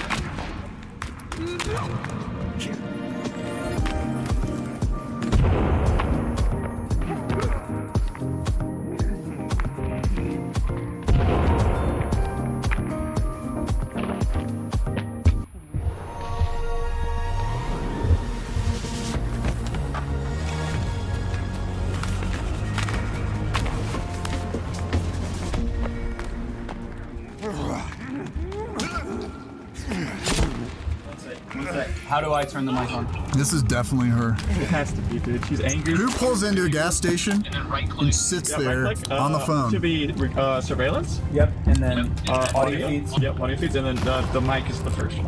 And then right click open. I think this is her.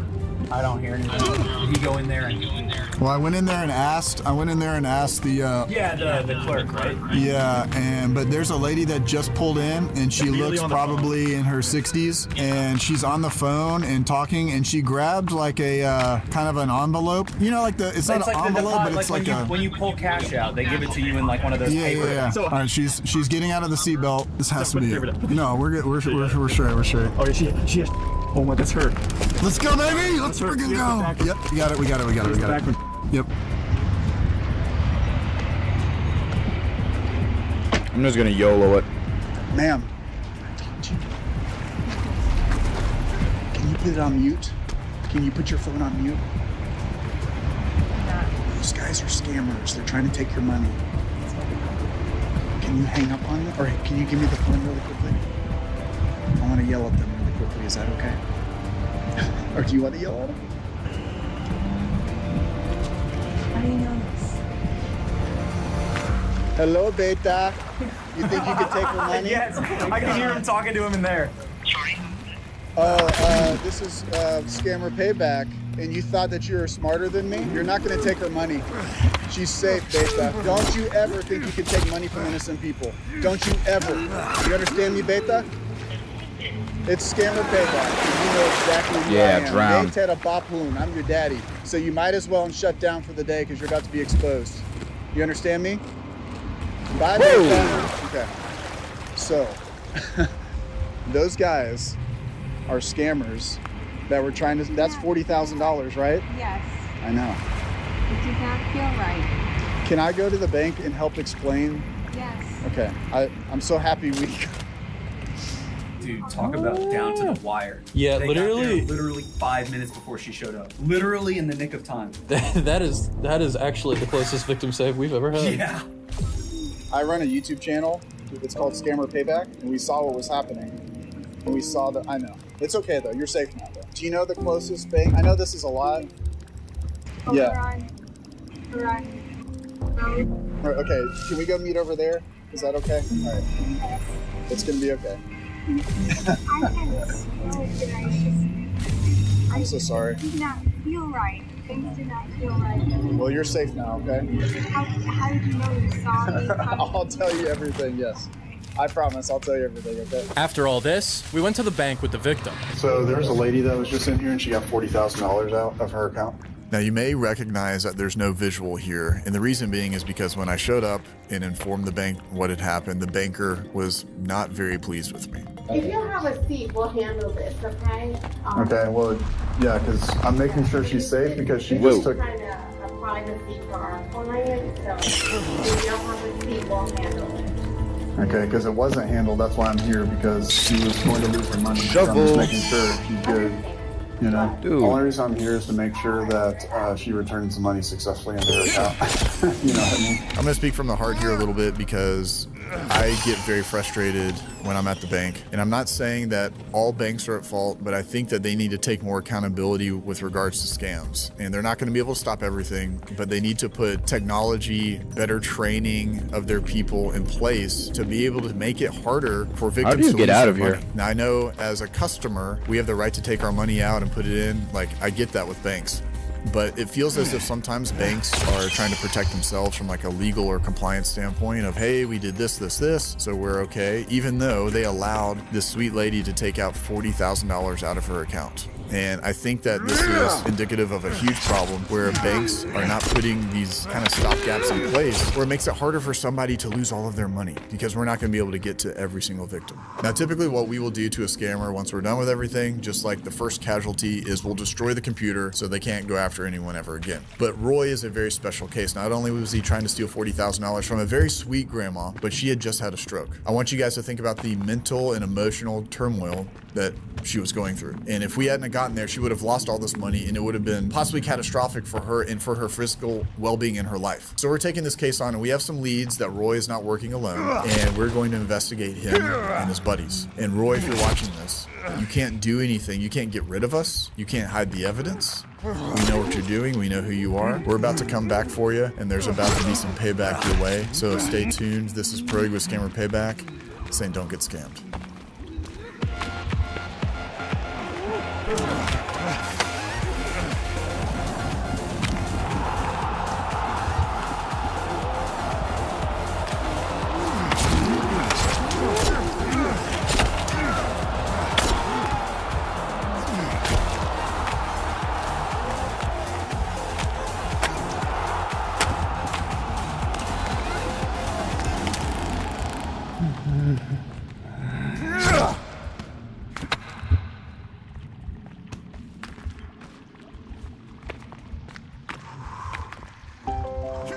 How the fuck do I get out of this place? What in God's name?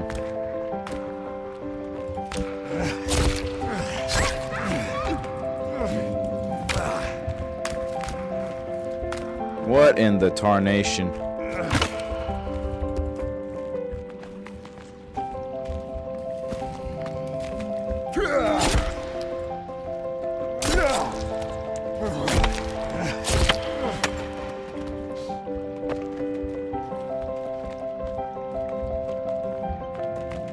What in the tarnation are you doing?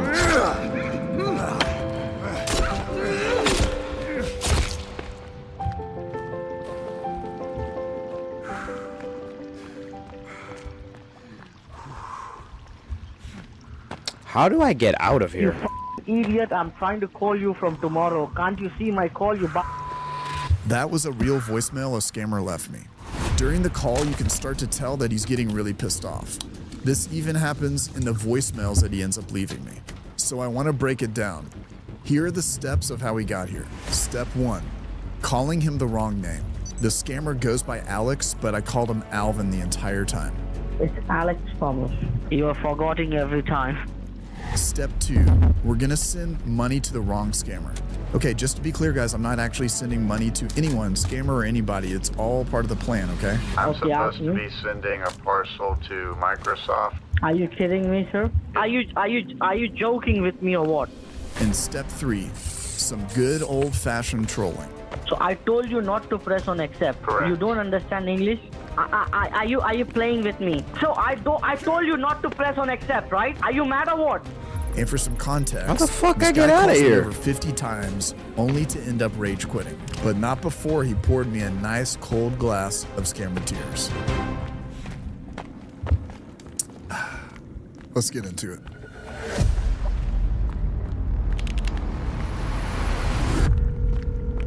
Thank you for calling Northern 360. My name is Alex. How may I help you? So this is your typical refund scam, and I'm not going to bore you with all the details, but the scammer's name is Alex, and he's trying to steal 31,000 bucks from me. Now, as the first step in trying to make him really rage, I'm going to call him by Alvin and see how he reacts. Yeah, Mr. Wilson, this is Alex Thomas, the banking officer. Alvin Thomas. How are you doing today? It's Alex Thomas. Oh, Write down my name. It is Alex Thomas. okay, Alvin Thomas. If you remember, from Norton, sir, from Norton. Okay. You are forgetting Okay, this is every time. intense. And This then on is top actually of that, we're kind going of to take you to intense. the part where he's having me put in information into the Oh computer. my God, there's and he's so just begging much. me not to hit enter.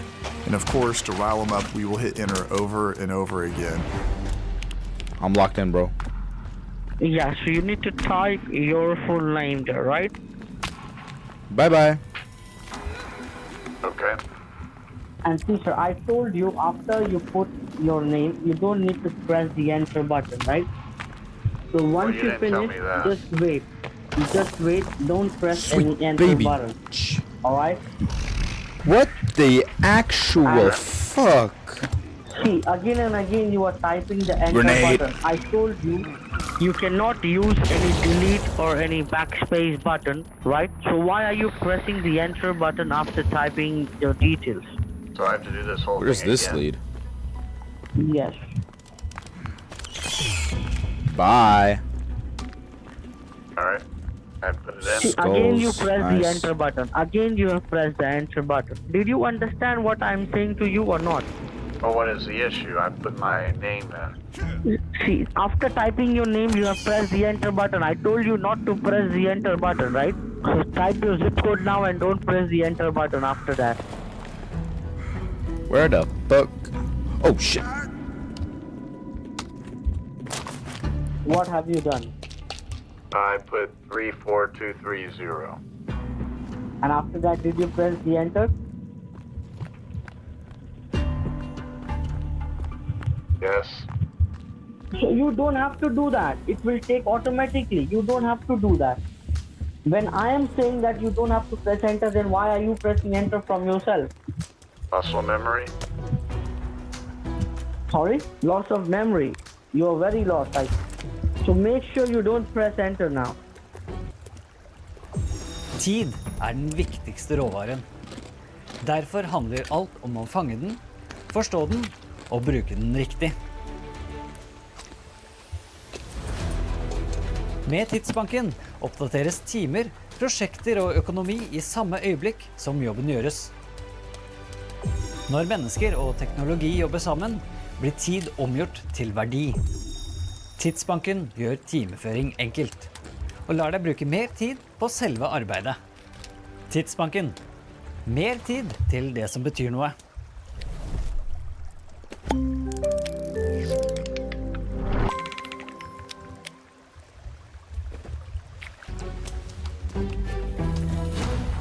Oh, I was trying to hit shift.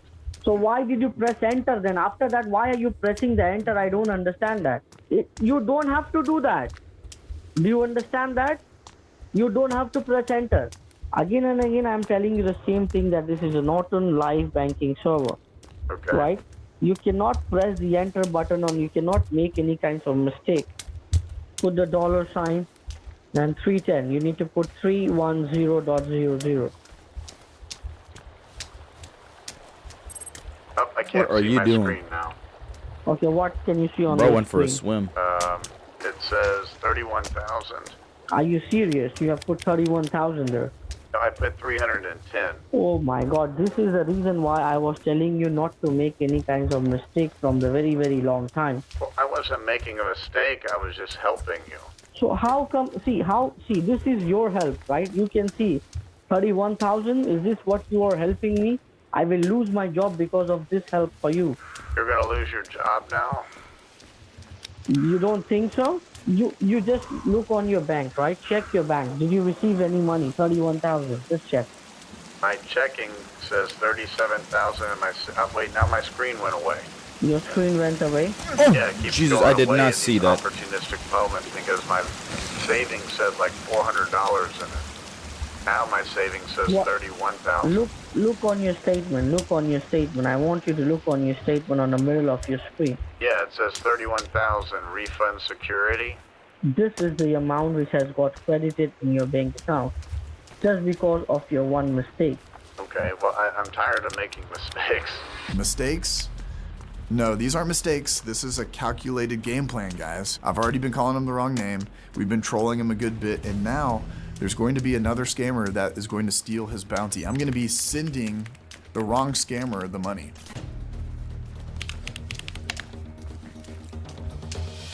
I have a question though. I'm Okay, ask supposed to me. be sending a parcel to Microsoft for security deposit? Are you kidding me, sir? No, Are you kidding me? no. I think so that you are kidding with me, right? How do you know about the box? Because I have to send a safety deposit box to Microsoft. I've already told you this.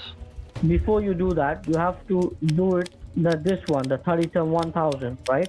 Just go to your bank. Once you withdraw the cash, say hello to me. I'm holding a line for you, all right? And this is only going to increase his rage level, his worry, his panic. And he ends up giving me an address, which I can now give over to law enforcement to help other people. So I want you to leave your house, go to the parking of the FedEx, and I'll send you the address over there, okay? Once you reach the parking, call me back. Okay. We're in the home stretch, ladies and gentlemen. It's very important we get to this point. It's a very big win, and we got the address. Looks like we got a nice little apartment complex. See, he's calling a bunch now. All right, so we're at day 2, and I've been talking to this guy kind of on and off on my VM, and he's been typing on my notepad all night and all morning, and he even called me like 50 times on my Google Voice. I feel like we've got him exactly where we want him. He's super desperate, so I can kind of say and do whatever I want at this point. So what I've done is the scammer that I introduced as another scammer, I told Alex that I actually sent the money to him. So the guy tricked me into sending him the money. And then on top of that, the scammer's now saying that he's Alex's boss. And when you kind of incorporate those two things, it brings their level of rage just to another stratosphere. Yeah, this is Alex. What's the passcode? What passcode do you got? Your boss gave me a passcode for if any time someone called me. What is the passcode? Listen to me, right? Yesterday you spoken to me, right? Not to my boss. They are not my boss. Who told you that they are my boss? He did. No, did you cancel the transfer or not? He told me I needed to send it to your financial person in over to Yesterday, Houston, Texas. Yes. No, what address did they give you? He gave me an address in Texas to give it to. They are the fraudster. You have sent the money to a wrong person. How? He is your boss. It's not a fraud. See, anybody can say that they are my boss, right? I told you that I am going to call you. Why don't you wait for my call yesterday? Why you didn't wait for my call yesterday? Because they called me from the same, it looked like the same number as yours. What was the name of the person? Your boss or? Who, the person who said that he is my boss? Yeah, he is your boss. His name is Michael Grace. Michael Grace. Yes. And do you have his number? A phone number of his? I'd have to dig through the mountain of phone calls you gave me to find his number. Oh my God, you have done see, they already took your money and they ran away. They didn't call you. I called you more than 50 times since yesterday. Right? I don't know why you was I not. lost charge What on about my yesterday? phone battery because you kept calling it. My battery died. You know what? Yesterday I was keep calling you and you was not answering my phone. Why is that? Because I was doing the work that they required from me. Okay, Beta? So listen, you don't have to disconnect me. Otherwise, they will call you again and they will tell you that they are my boss and they will take money from you. Okay, hold on. There's an AnyDesk connection request on my phone. Hold on, let me accept On your mobile phone? Hold on one second. Okay, it's good now. Did you press on accept? Yes, I did. So I told you not to press on accept, right? Are you mad or what? What you said? I thought you said press on accept. I told you not to press on accept, right? Hello? I thought you said, are you pressing accept? I said yes. And then you said yes, so then I hit yes. I can't move my... Okay, you do one thing, you switch off your mobile. Switch off your mobile. Okay. And switch it back on. Switch it off and switch it back on. Okay. And talk... That would mean I have to hang up on you, you idiot. Hello? Yeah, hello? This side Wilson. Okay, now log into your bank, please. Oh, wait, hold on your one second. computer. My screen, hold on. Oh, my phone screen is gone. Leave it. Leave your phone screen. Log into your bank on your computer. So I told you not to press on accept, right? Correct. You don't understand English? I do. Are you joking? Are you playing with me, kidding with me? Again, no, I'm not. If you ask me that one more time, I'm hanging up. Are they controlling your mobile phone? Yeah, hold on. Hold Hello? on one second. Hello, this side Wilson. Idiots. Hello? Yeah, Hello? this side Wilson. Yeah, can you hear me? Why did you hang up the call? I didn't. I went to the other You didn't line hang up the because call? your boss was calling. You don't answer my call. Don't answer my boss call. All right? You talk to me. Okay. Can you give me his number? He is your boss, though? Give me his number. I know, but he is your boss. No, he's not my boss, right? Do you have an AnyDesk app on your Motorola phone? Yeah, it says Michael Grace, Alex's boss, in parentheses. So listen, right now you don't need to talk to any bosses. You need to talk to me only, all right? So you're admitting that he is your boss? No, he is not my boss. I don't know who is he. Here's the thing. Yes, he told go me that he called you, he said you were a fresher, that you were an opener or something, and that he needed to Fresher opener. Yes, and that you Are you joking with me or what? No. Are you playing with me? No. So are you Now, a you can fresher? see- Are you a fresher or whatever he said you were? No, my name is Alex. You know that. Who am I, Correct. right? And you work for Michael Grace, and he said he's a senior Yes. and you're a fresher. Is that right? No, we don't know about him, right? What he is doing, we don't know about him at all. Okay. So now, are you ready to go to your bank To do what? to generate a cashier check? Hold on, I just got a text. It says, do not send the check. We are coming to your house. What? Is that a threat? Give me the rest of the money now or else. What? Or else what? I don't know. It just says ... Will you tell me what's going on here? From which number? From which number you have received the text message? Give me that number. You just wait. I'm calling on that number. Okay, fine. Vet ikke hvor jeg skal starte, men jeg ble jo litt nervøs da når jeg så to karer i rødt. Bare komme og stjæle vekter og ja, drive ugagn da, så man får liksom ikke trent. Det var ukoselig, men ja. Studer digital markedsføring når og hvor det passer deg. Med nettstudier på Noro får du friheten til å kombinere utdanning med jobb. I am so goddamn All right, guys, so tired here's right the now, plan. bro. We're kind of at the close to the finish line, and the scammer is just fed up with me. So he wants to call the supposed other scammer the name of Michael Grace. He's just going to get me on the phone, and I'm going to continue to troll. That's part of this game plan to get him upset. Is troll him by calling him Randy Lar. That was funny, right? Now in English, it doesn't really mean anything. It's just a name, but in Hindi, it's a derogatory term. When you put both of those together, it's going to make him very upset. This is Michael Grace. Who's this? And who are you? I work with Microsoft. You are Microsoft. Yes. And may I know the reason that why you are talking to Mr. Wilson? He's my customer. No, I'm his son. You're his son? I told him not Yes. to call you because He's he's been only calling getting. me. Here's the issue. And what is your name? Your name? Hold on. I have it written down. It's it's Randy Lauda? That's your name? Yes. Okay. Yes. Can I call you Mr. Randy, or do I call you Mr. Randy Lauda, or what do I call you? You can call anything, Okay, whatever Mr. you want. Mr. Randy. So he got into some trouble with these hackers, Mr. Lauda, and no. Oh, he locked me out. He locked me out of the computer. Siskey, he's trying to Siskey me now. He's trying to Siskey me. Oh, this is so sweet. He's trying to Siskey me now. This guy just can't fathom that all this has happened to him.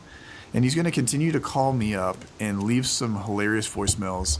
You're going to want to listen to it because it is the ultimate scammer rage.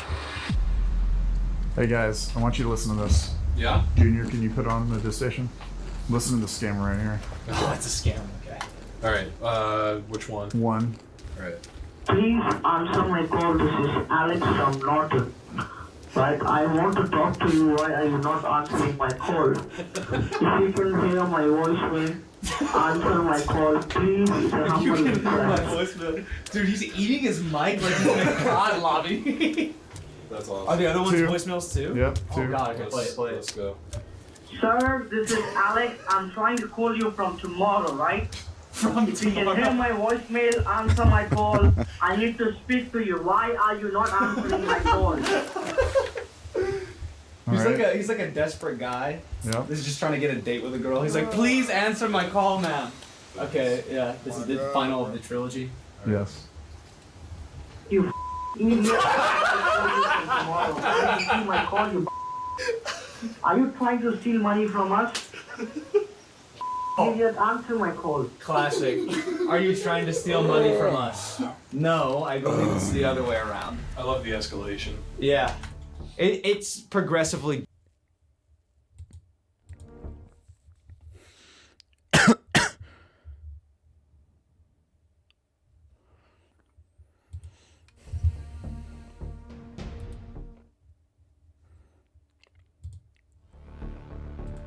Let's see.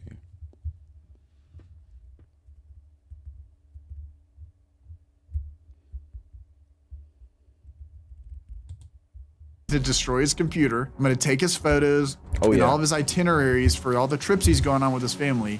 And then I'm just going to confront him.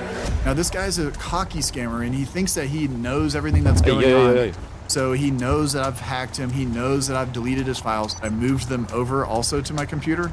So now that like they've been transferred to me, and he doesn't have possession of them, so he doesn't have his, train tickets and flights and all that kind of stuff. I have them, and I have all of his photos and things like that as well. So no lie, I've got his photo like behind me as I'm talking to him on the phone, and he's going like, ha ha ha ha. I started naming off all this info, including his name, and he comes back and says, ha ha ha, you're an idiot. I made these files up.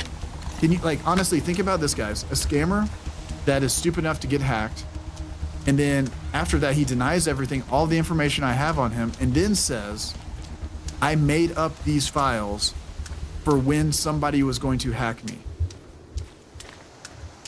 Are you kidding me? So the police, such a foolish you are. My goodness. I hope you enjoyed this one because there's so many parts that make me laugh, but the confrontation part where he just denies everything, thinks that he's smarter than me after getting hacked. Like, I'm literally showing his photo behind me.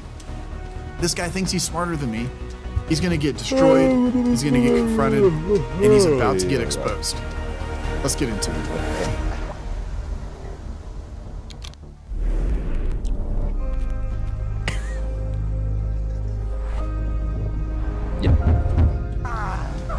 Ah, what the fuck?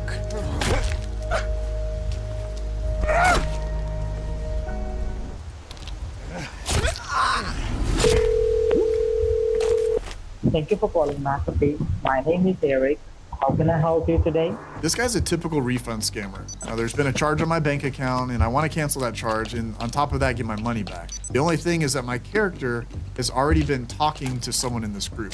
Eric, can you hear me okay still? I've been on the phone with Jonathan for about 20 minutes trying to get this stupid computer going. Do I give you this address or? Let me continue from there. Okay, it's what? Do you see a Google Chrome browser on the computer screen? We already did all this Google Chrome stuff. I still have Google Chrome's open. It says www.anydesk.com, and then it has, you had me hit download now. I'm sorry for the, let me educate you again. On the top, just above the address bar, do you see a plus sign for new tab? I hate to be in trouble. I've been on the phone with Jonathan for 20 minutes trying to figure all this out. I'm just trying to say, on the top, do you see a small plus sign for a new tab? Okay, all right. Can you have...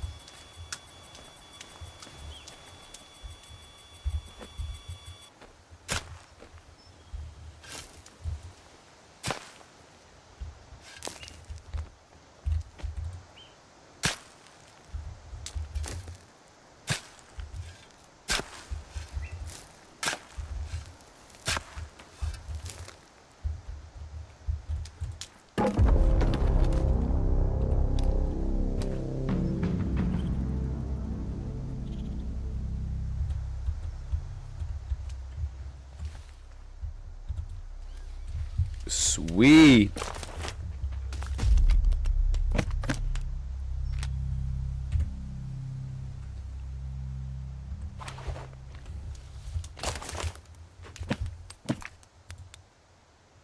Damn it.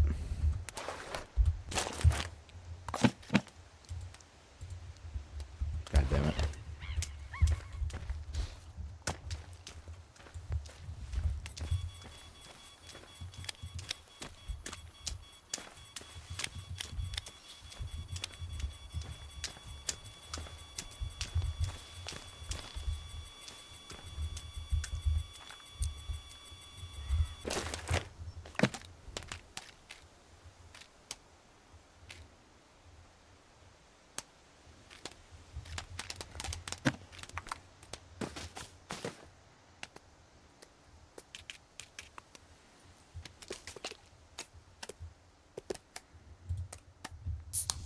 Jonathan, call me back. I don't, you're starting to kind of disrespect me now a little bit. So I'm trying to speed things along. If you could be a dear, and please, for the love of God, help me out. I'm sitting here waiting. The code is 107.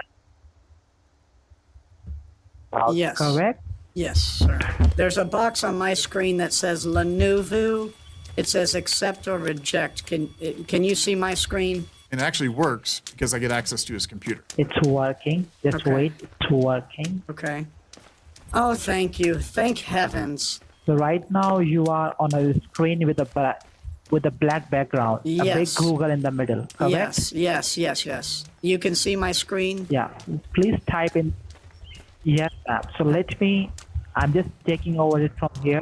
Now, once we have access, the name of the game is to stall. Our goal now is to poke around his system and take as much time as possible so that we can find details on this guy. Can we stop for 1 second, though? Because I want to ask you a couple of questions. Do you know why someone even charged me in the first place?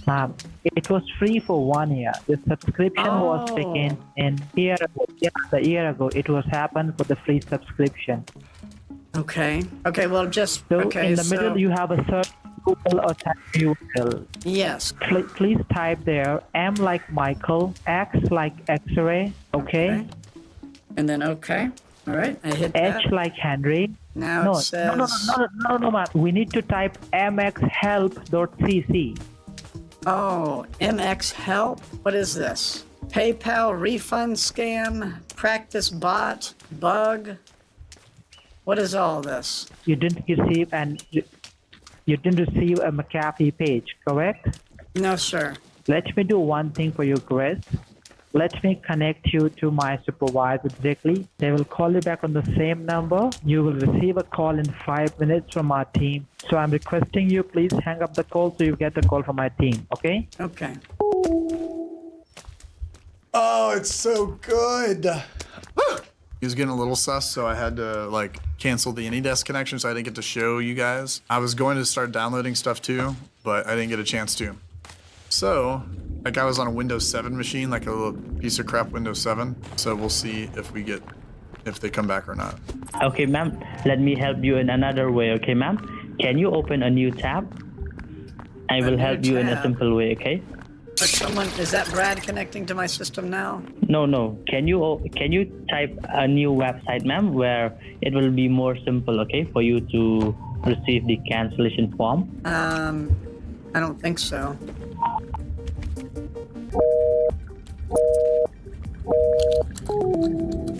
This other guy connected to my computer and I got on his system too. I'm on the second scammer's computer right now.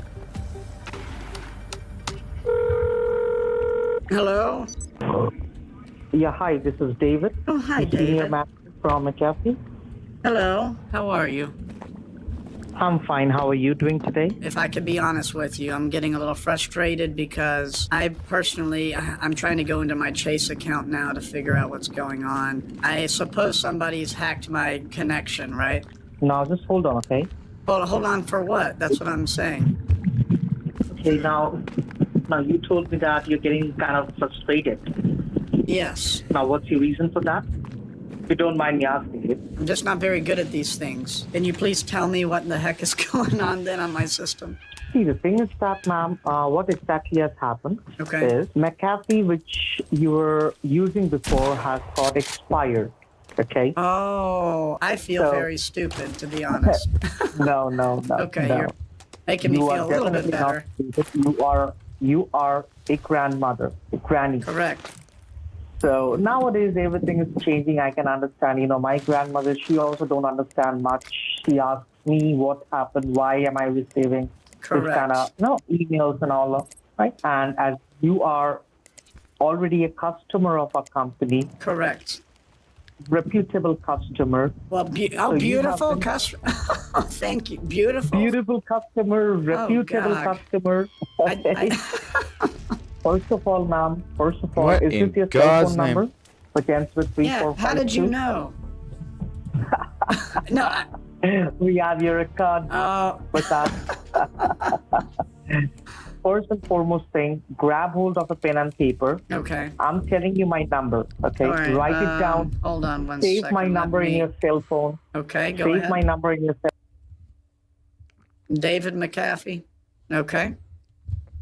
Now, while this guy's working on his scam, it gives me time to take his files. And I'll tell you what, the files are absolute gold here. But I want you to remember that as easy as it is for me to steal info from these scammers, they can take it from you too with just a couple of clicks. That's why I think it's really important to protect your computers, phones, and browsers as soon as possible. You've probably heard me on live streams go on rants about traditional security and especially how consumers aren't really protected very well from things like phishing attacks, malicious websites, tech support. Let's just play this. Attention Murkoff personnel, an emergency evacuation. The picture gave man our technology, you would think it was magic. Are advised to remain calmly in your room. It's Martin. Don't be afraid, you're doing his work, whether you know it or not.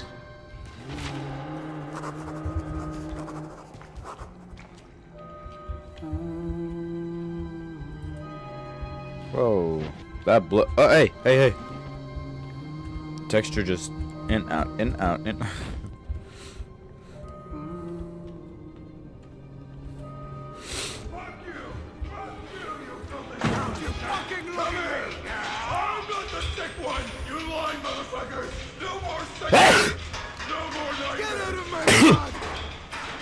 Oh, Jesus Christ. That's not good. Whoa.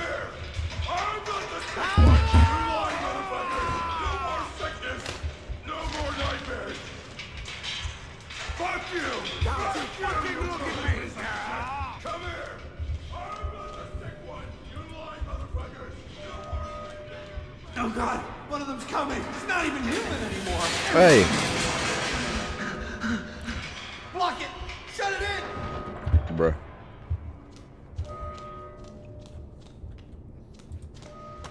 Are there any batteries for me here to steal? Oh yeah. Oh wait.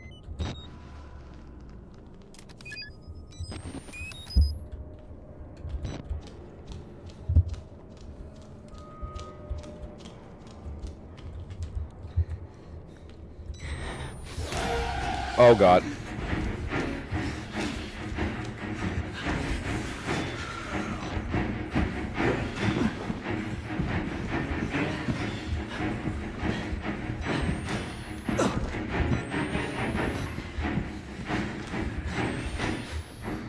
Why does bro just stand there menacingly? Are you bugged or something?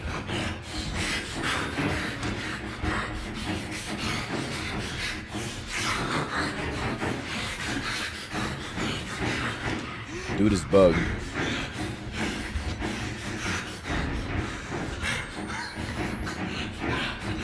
I'm right here, bro. Like, I'm literally... Okay. Whatever. Useless garbage. Why does... I don't understand why he just stops there.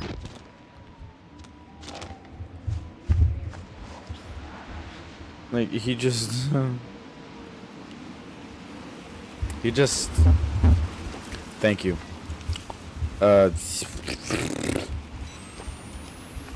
Bro just stops.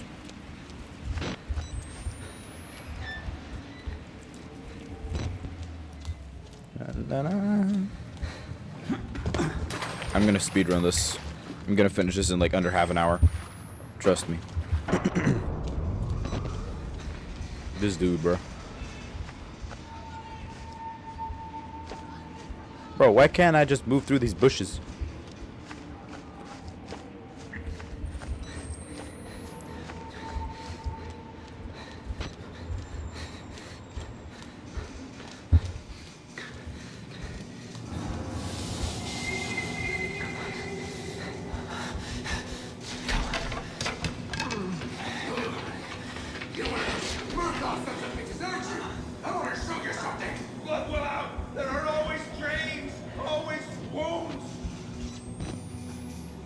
What? What? The fuck is you talking about, bruh?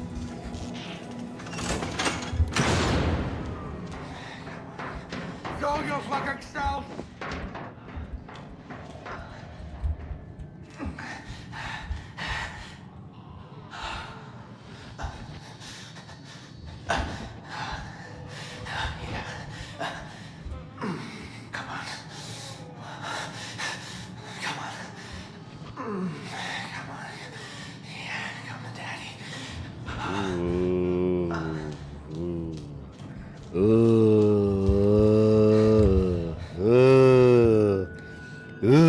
Brother, that gave me the heebie-jeebies.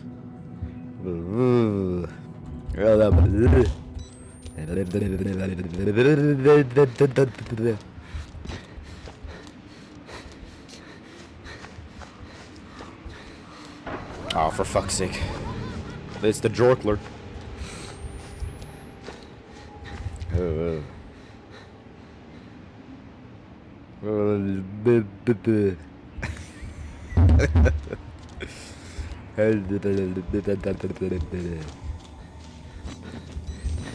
Is he? If he's still there, I swear to God.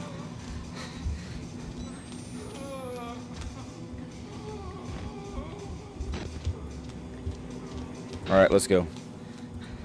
He's right behind me, isn't he? Hi, Darkler. Ouch.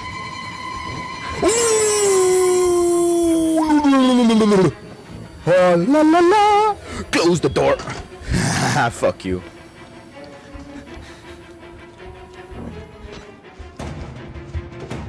Dude is right behind me, bro.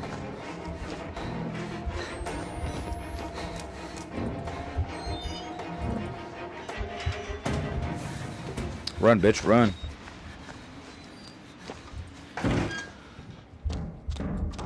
See you later. Hey, bro, you still here? Bro. Brody, hold on. Bro, why are you just standing there? I'm right... Whatever. He's probably retarded anyway, so...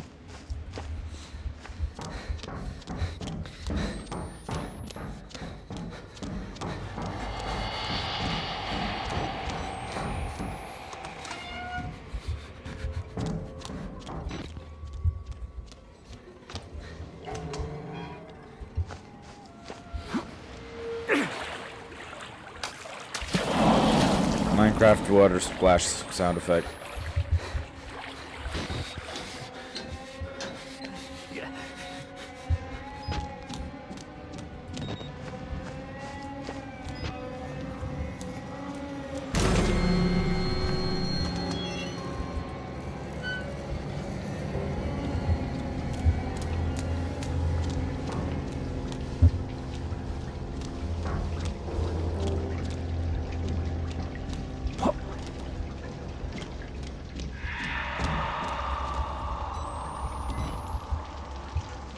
Damn.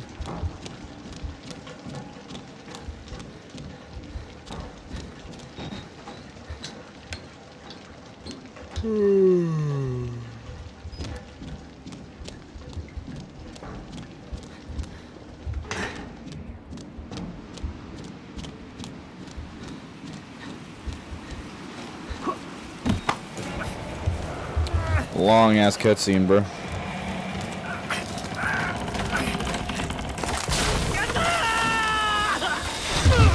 You suck. You suck at life. You suck at Why didn't you just pull yourself up, man? Why didn't you just pull yourself up? You're so stupid.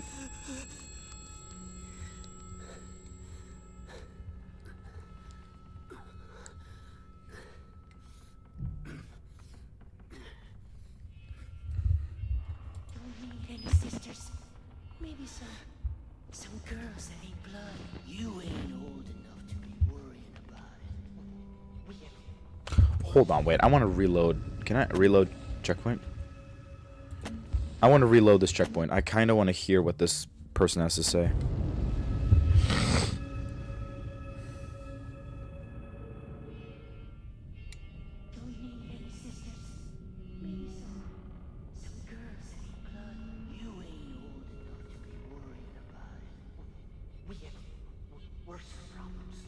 Grow some hair on your pepper, Timmy. Then we can talk about girls. I hear something, I swear. Everybody, just quiet the fuck down for a spell. What?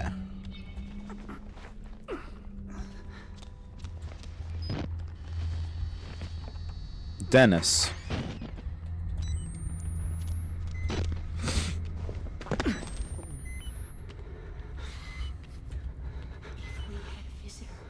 If we did, he could be our goat. What in creation you talking about? He just likes to hear himself talk. We need a goat. There's reason here. To bear our guilt, our gender, a small piece of flesh between us and the blade. You want to get into Gluskin. That's the idea.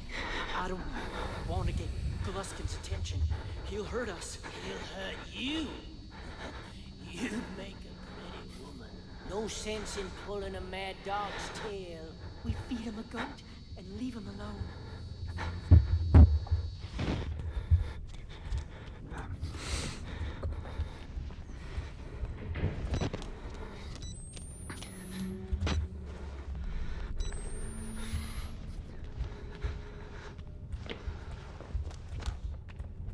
Where did this bro go?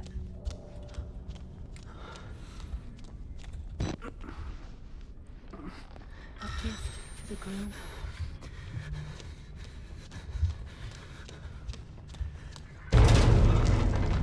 Whoa. Bro is just hanging around.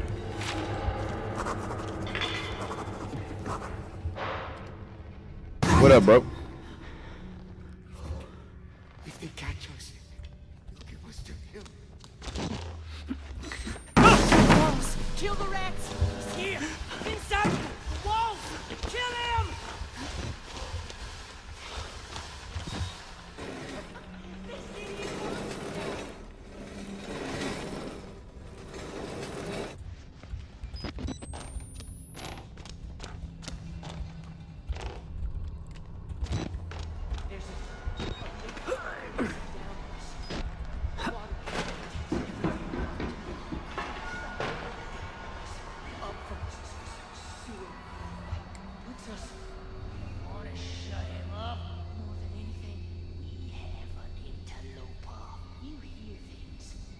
Water and time. Drill a hole in anything. The hell I hear things. Oh, the lot of you may as well be a pile of whelped possum. Tiny, pink, and deaf and blind. Go find yourself a possum titty. How ain't you dead yet? You cowards and idiots already.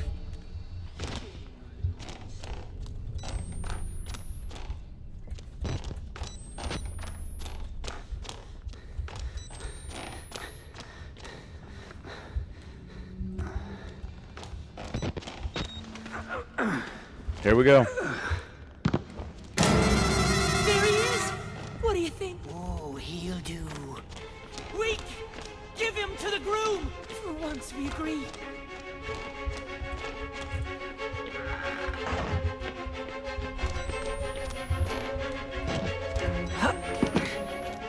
He got away! The groom will have us!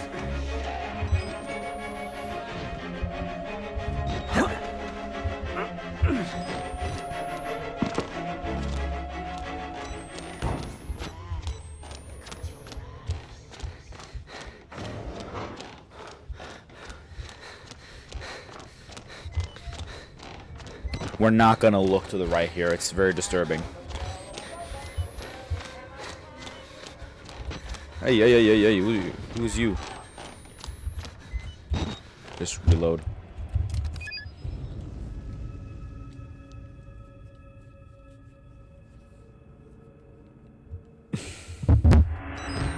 Oh, shit. Darn. What up, Holmes? Oh, you ugly.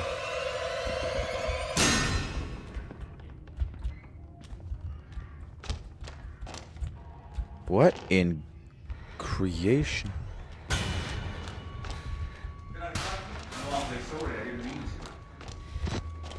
Well, too fucking bad.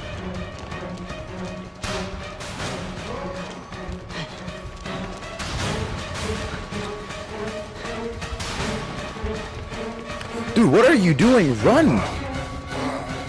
My keyboard is freaking the fuck out, bro. It is not having a great time.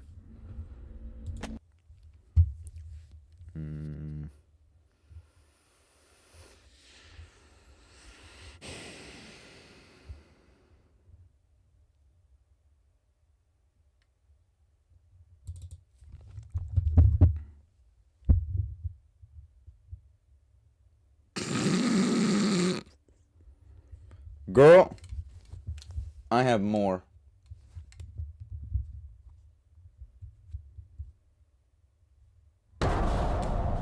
Jesus Christ.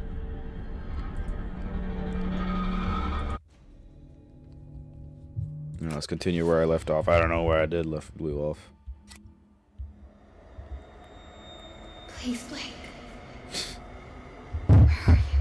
I'm right here.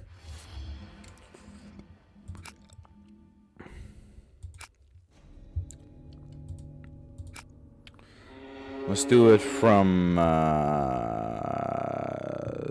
Genesis. A nightmare that crashed the compound, Saint Sybil. Let's do it from the fields.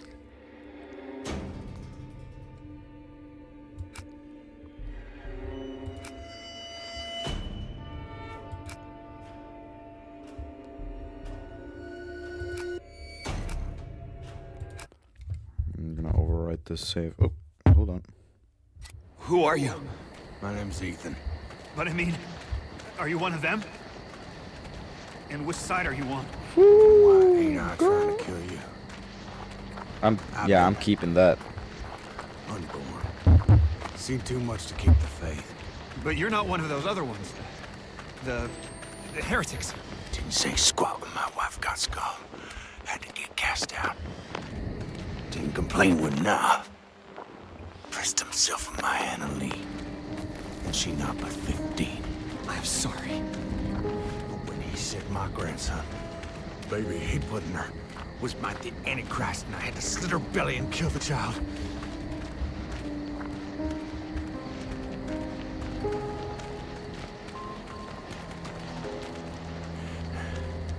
I gave her a chance to run. Spun them idiots some stories. I've been gifted with talk my whole life. You probably noticed. Jane Doe. Sorry? Your daughter. She was 8 months pregnant. Blonde hair, cut like a boy's. Yeah. What do you know? You seen her? It's why we came here. Is she all right? Please, Commissioner, just tell me she's okay. She's fine. Oh, thank God. Oh, thank God. And God bless you. Come on. Get you inside. What the fuck? Get in! Oh, hey there. You really busted your head open, didn't you? Sure. As you head down the roof yard, got a bed down there. You can hide until you're fixed up. Sure. It's all right. You just relax here. I'll keep you safe. You rest up and heal. Ethan's gonna treat you right. Sure.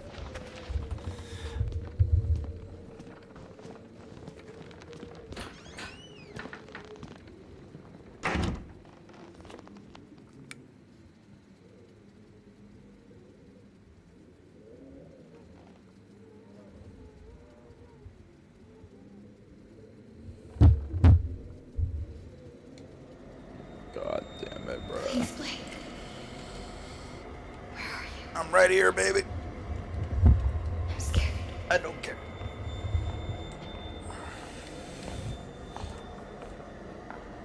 He's coming. Who's coming? He's here! No! Get away! Damn. I ain't hiding nothing. Righteousness cannot pass in blood by loins, but the blood of your heart. I can't Papa's gospel. I copied him 100 times. If I knew where the outsider was... Prophet don't need your help in finding the devil's whore and her up me. Not questions even now other heretics at chapel. God'll guide. I ain't a heretic. Whoa.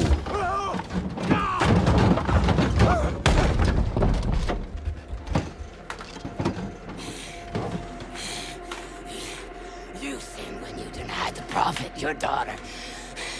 You sinned since to deny. Please! Please just let me talk to now! Nowhere the outsider is. His seed begat the enemy. God and the prophet both want Just his let me talk to now! I can explain! God don't hear dead men. Oh, that's sad. That's really sad. Be still.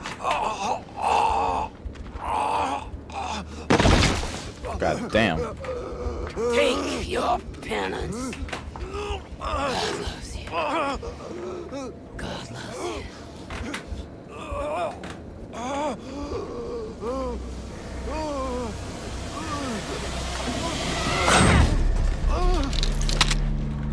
Damn. Damn, bitch. You crazy. I hope you find your daughter. This woman crazy, bruh. Right? Am I right? Am I right? Am I right? You're not over there. That's right. You know what?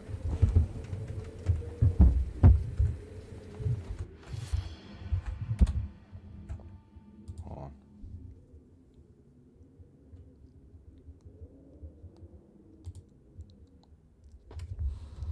on. Just do that. There we go.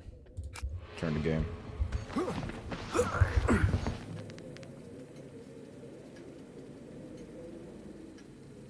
There. Now I got the stream open on the other.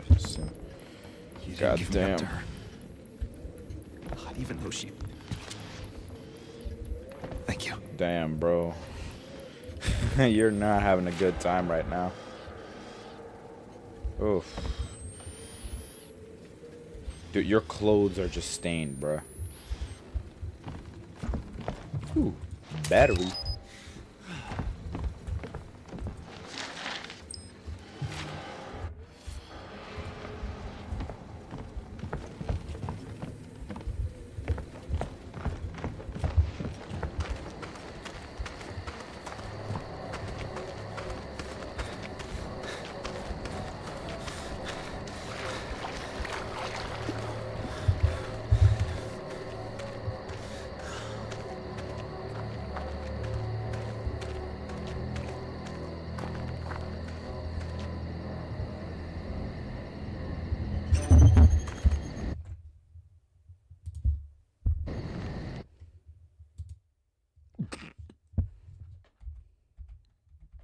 Oh, right. It doesn't work. Dude, I'm so fucking tired, bro.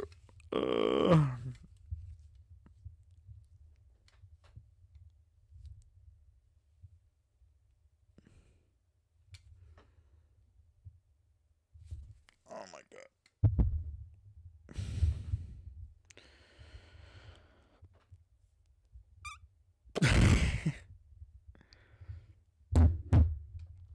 Fucking hell, bro. Alright, let's go. Let's keep going.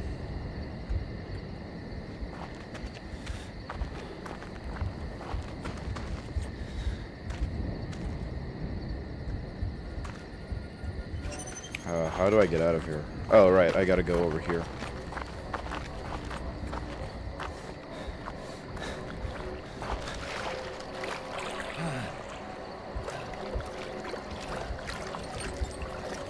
Why does bro swim like a dog?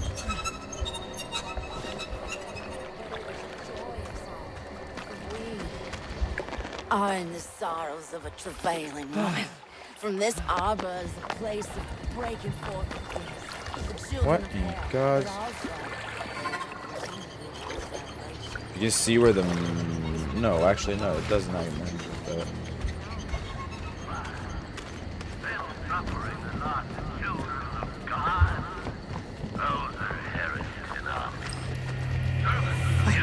Christ! Lock your doors. God damn. Hold your loved ones close to you. The enemy has passed over. Is begun. Bandages. Letter, which I'm not gonna read. Batteries.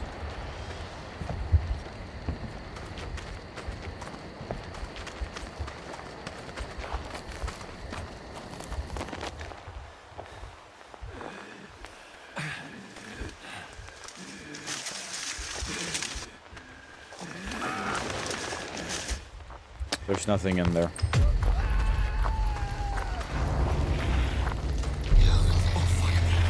those who rebelled against our God shall fall. Their infants dashed to pieces all. Their women with child shall be ripped up. Damn.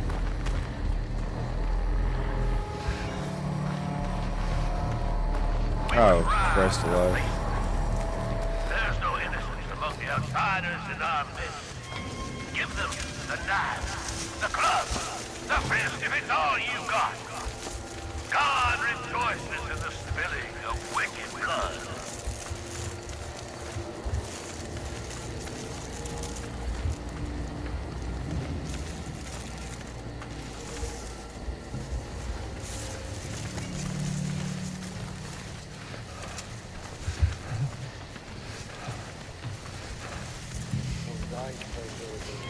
Oh my god, oh my god.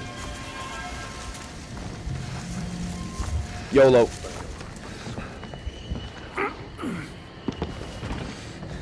Ha, you're too slow, you dumb bastard.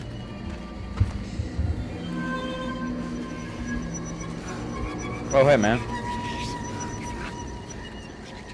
My family. Deborah's love his father. Please, please, beg him for mercy. How about new?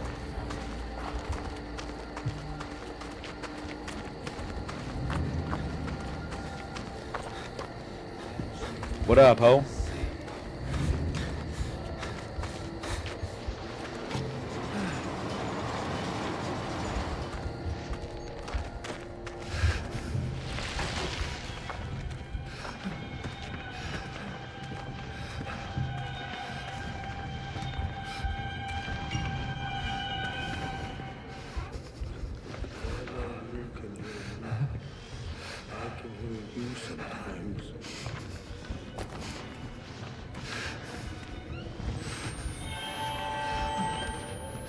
These farmers are fucking mental. YOLO.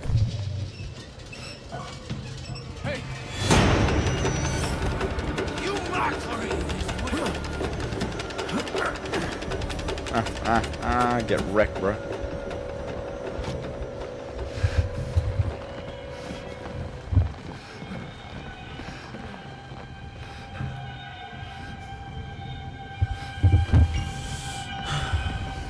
Ooh, paper. Nah.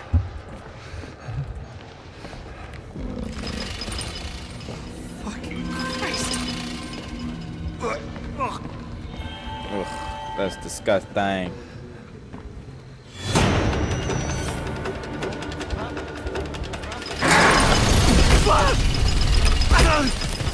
Ow. I just landed in cow shit and guts. Man, it counts shit in intestines. Plus a random arm.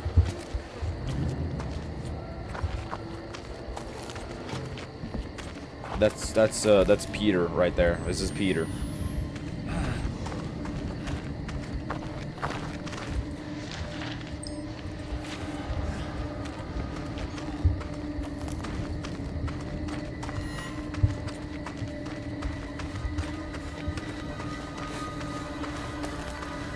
God fart. Jesus. What the fuck was that?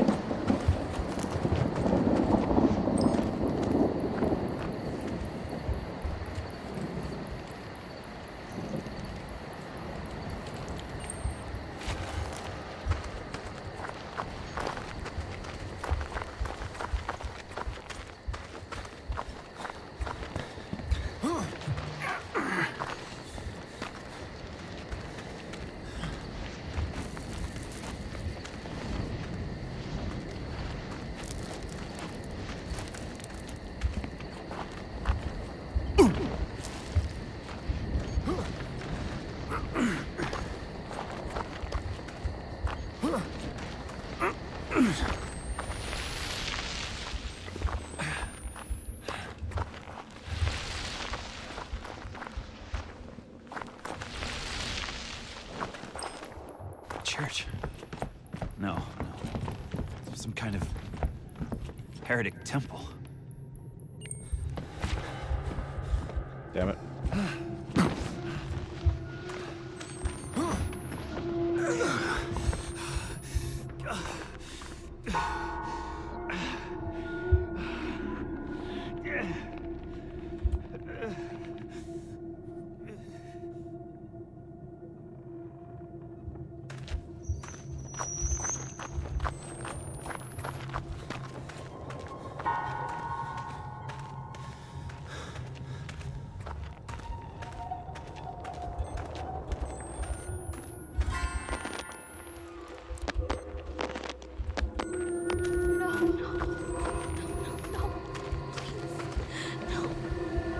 What the hell? Oh, hey, bitch. She's gone.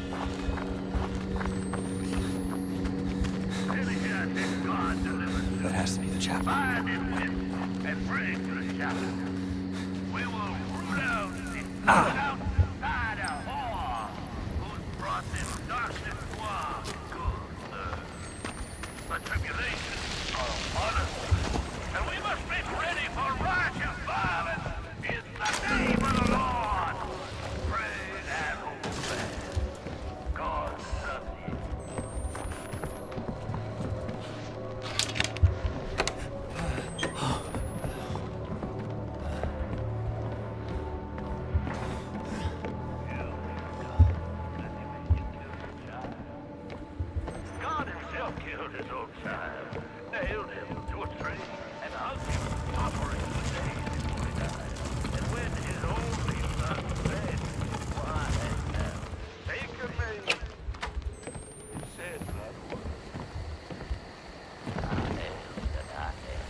That might be an elevator.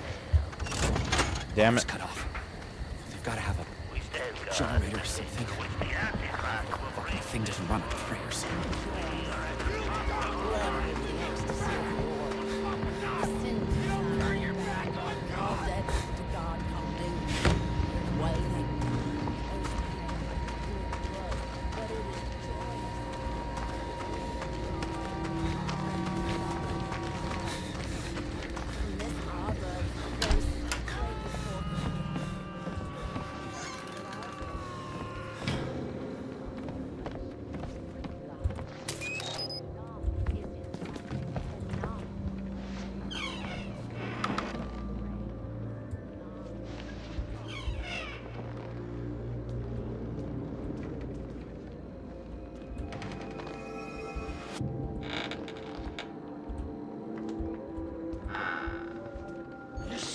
Oh, hi.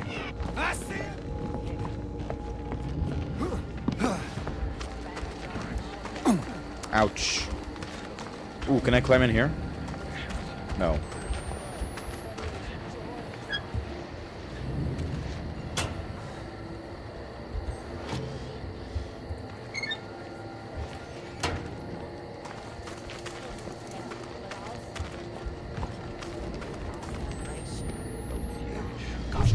There!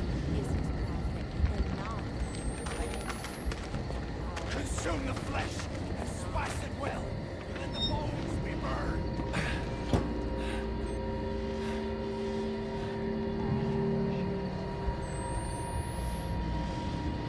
What? What is bro on about?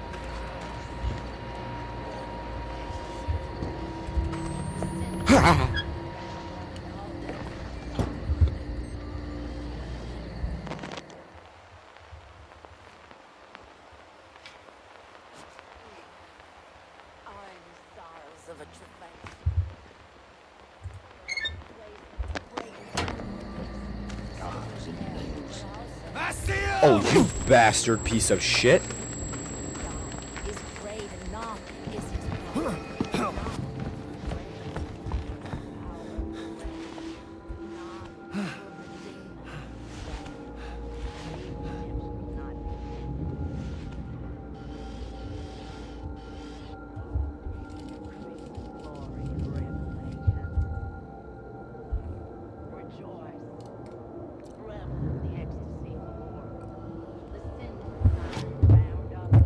Where did bro go?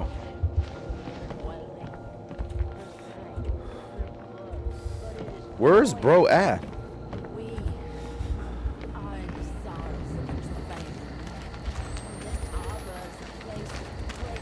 Did you go behind here? No, where did he go? Dude just disappeared. Like, he just straight up vanished.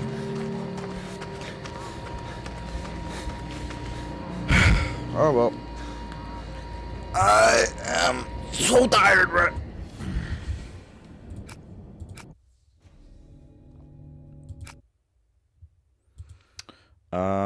I am really tired.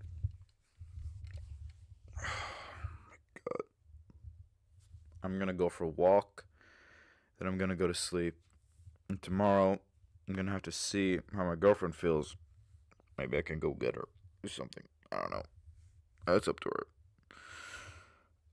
Anyway, I had a good time. Yeah, good night.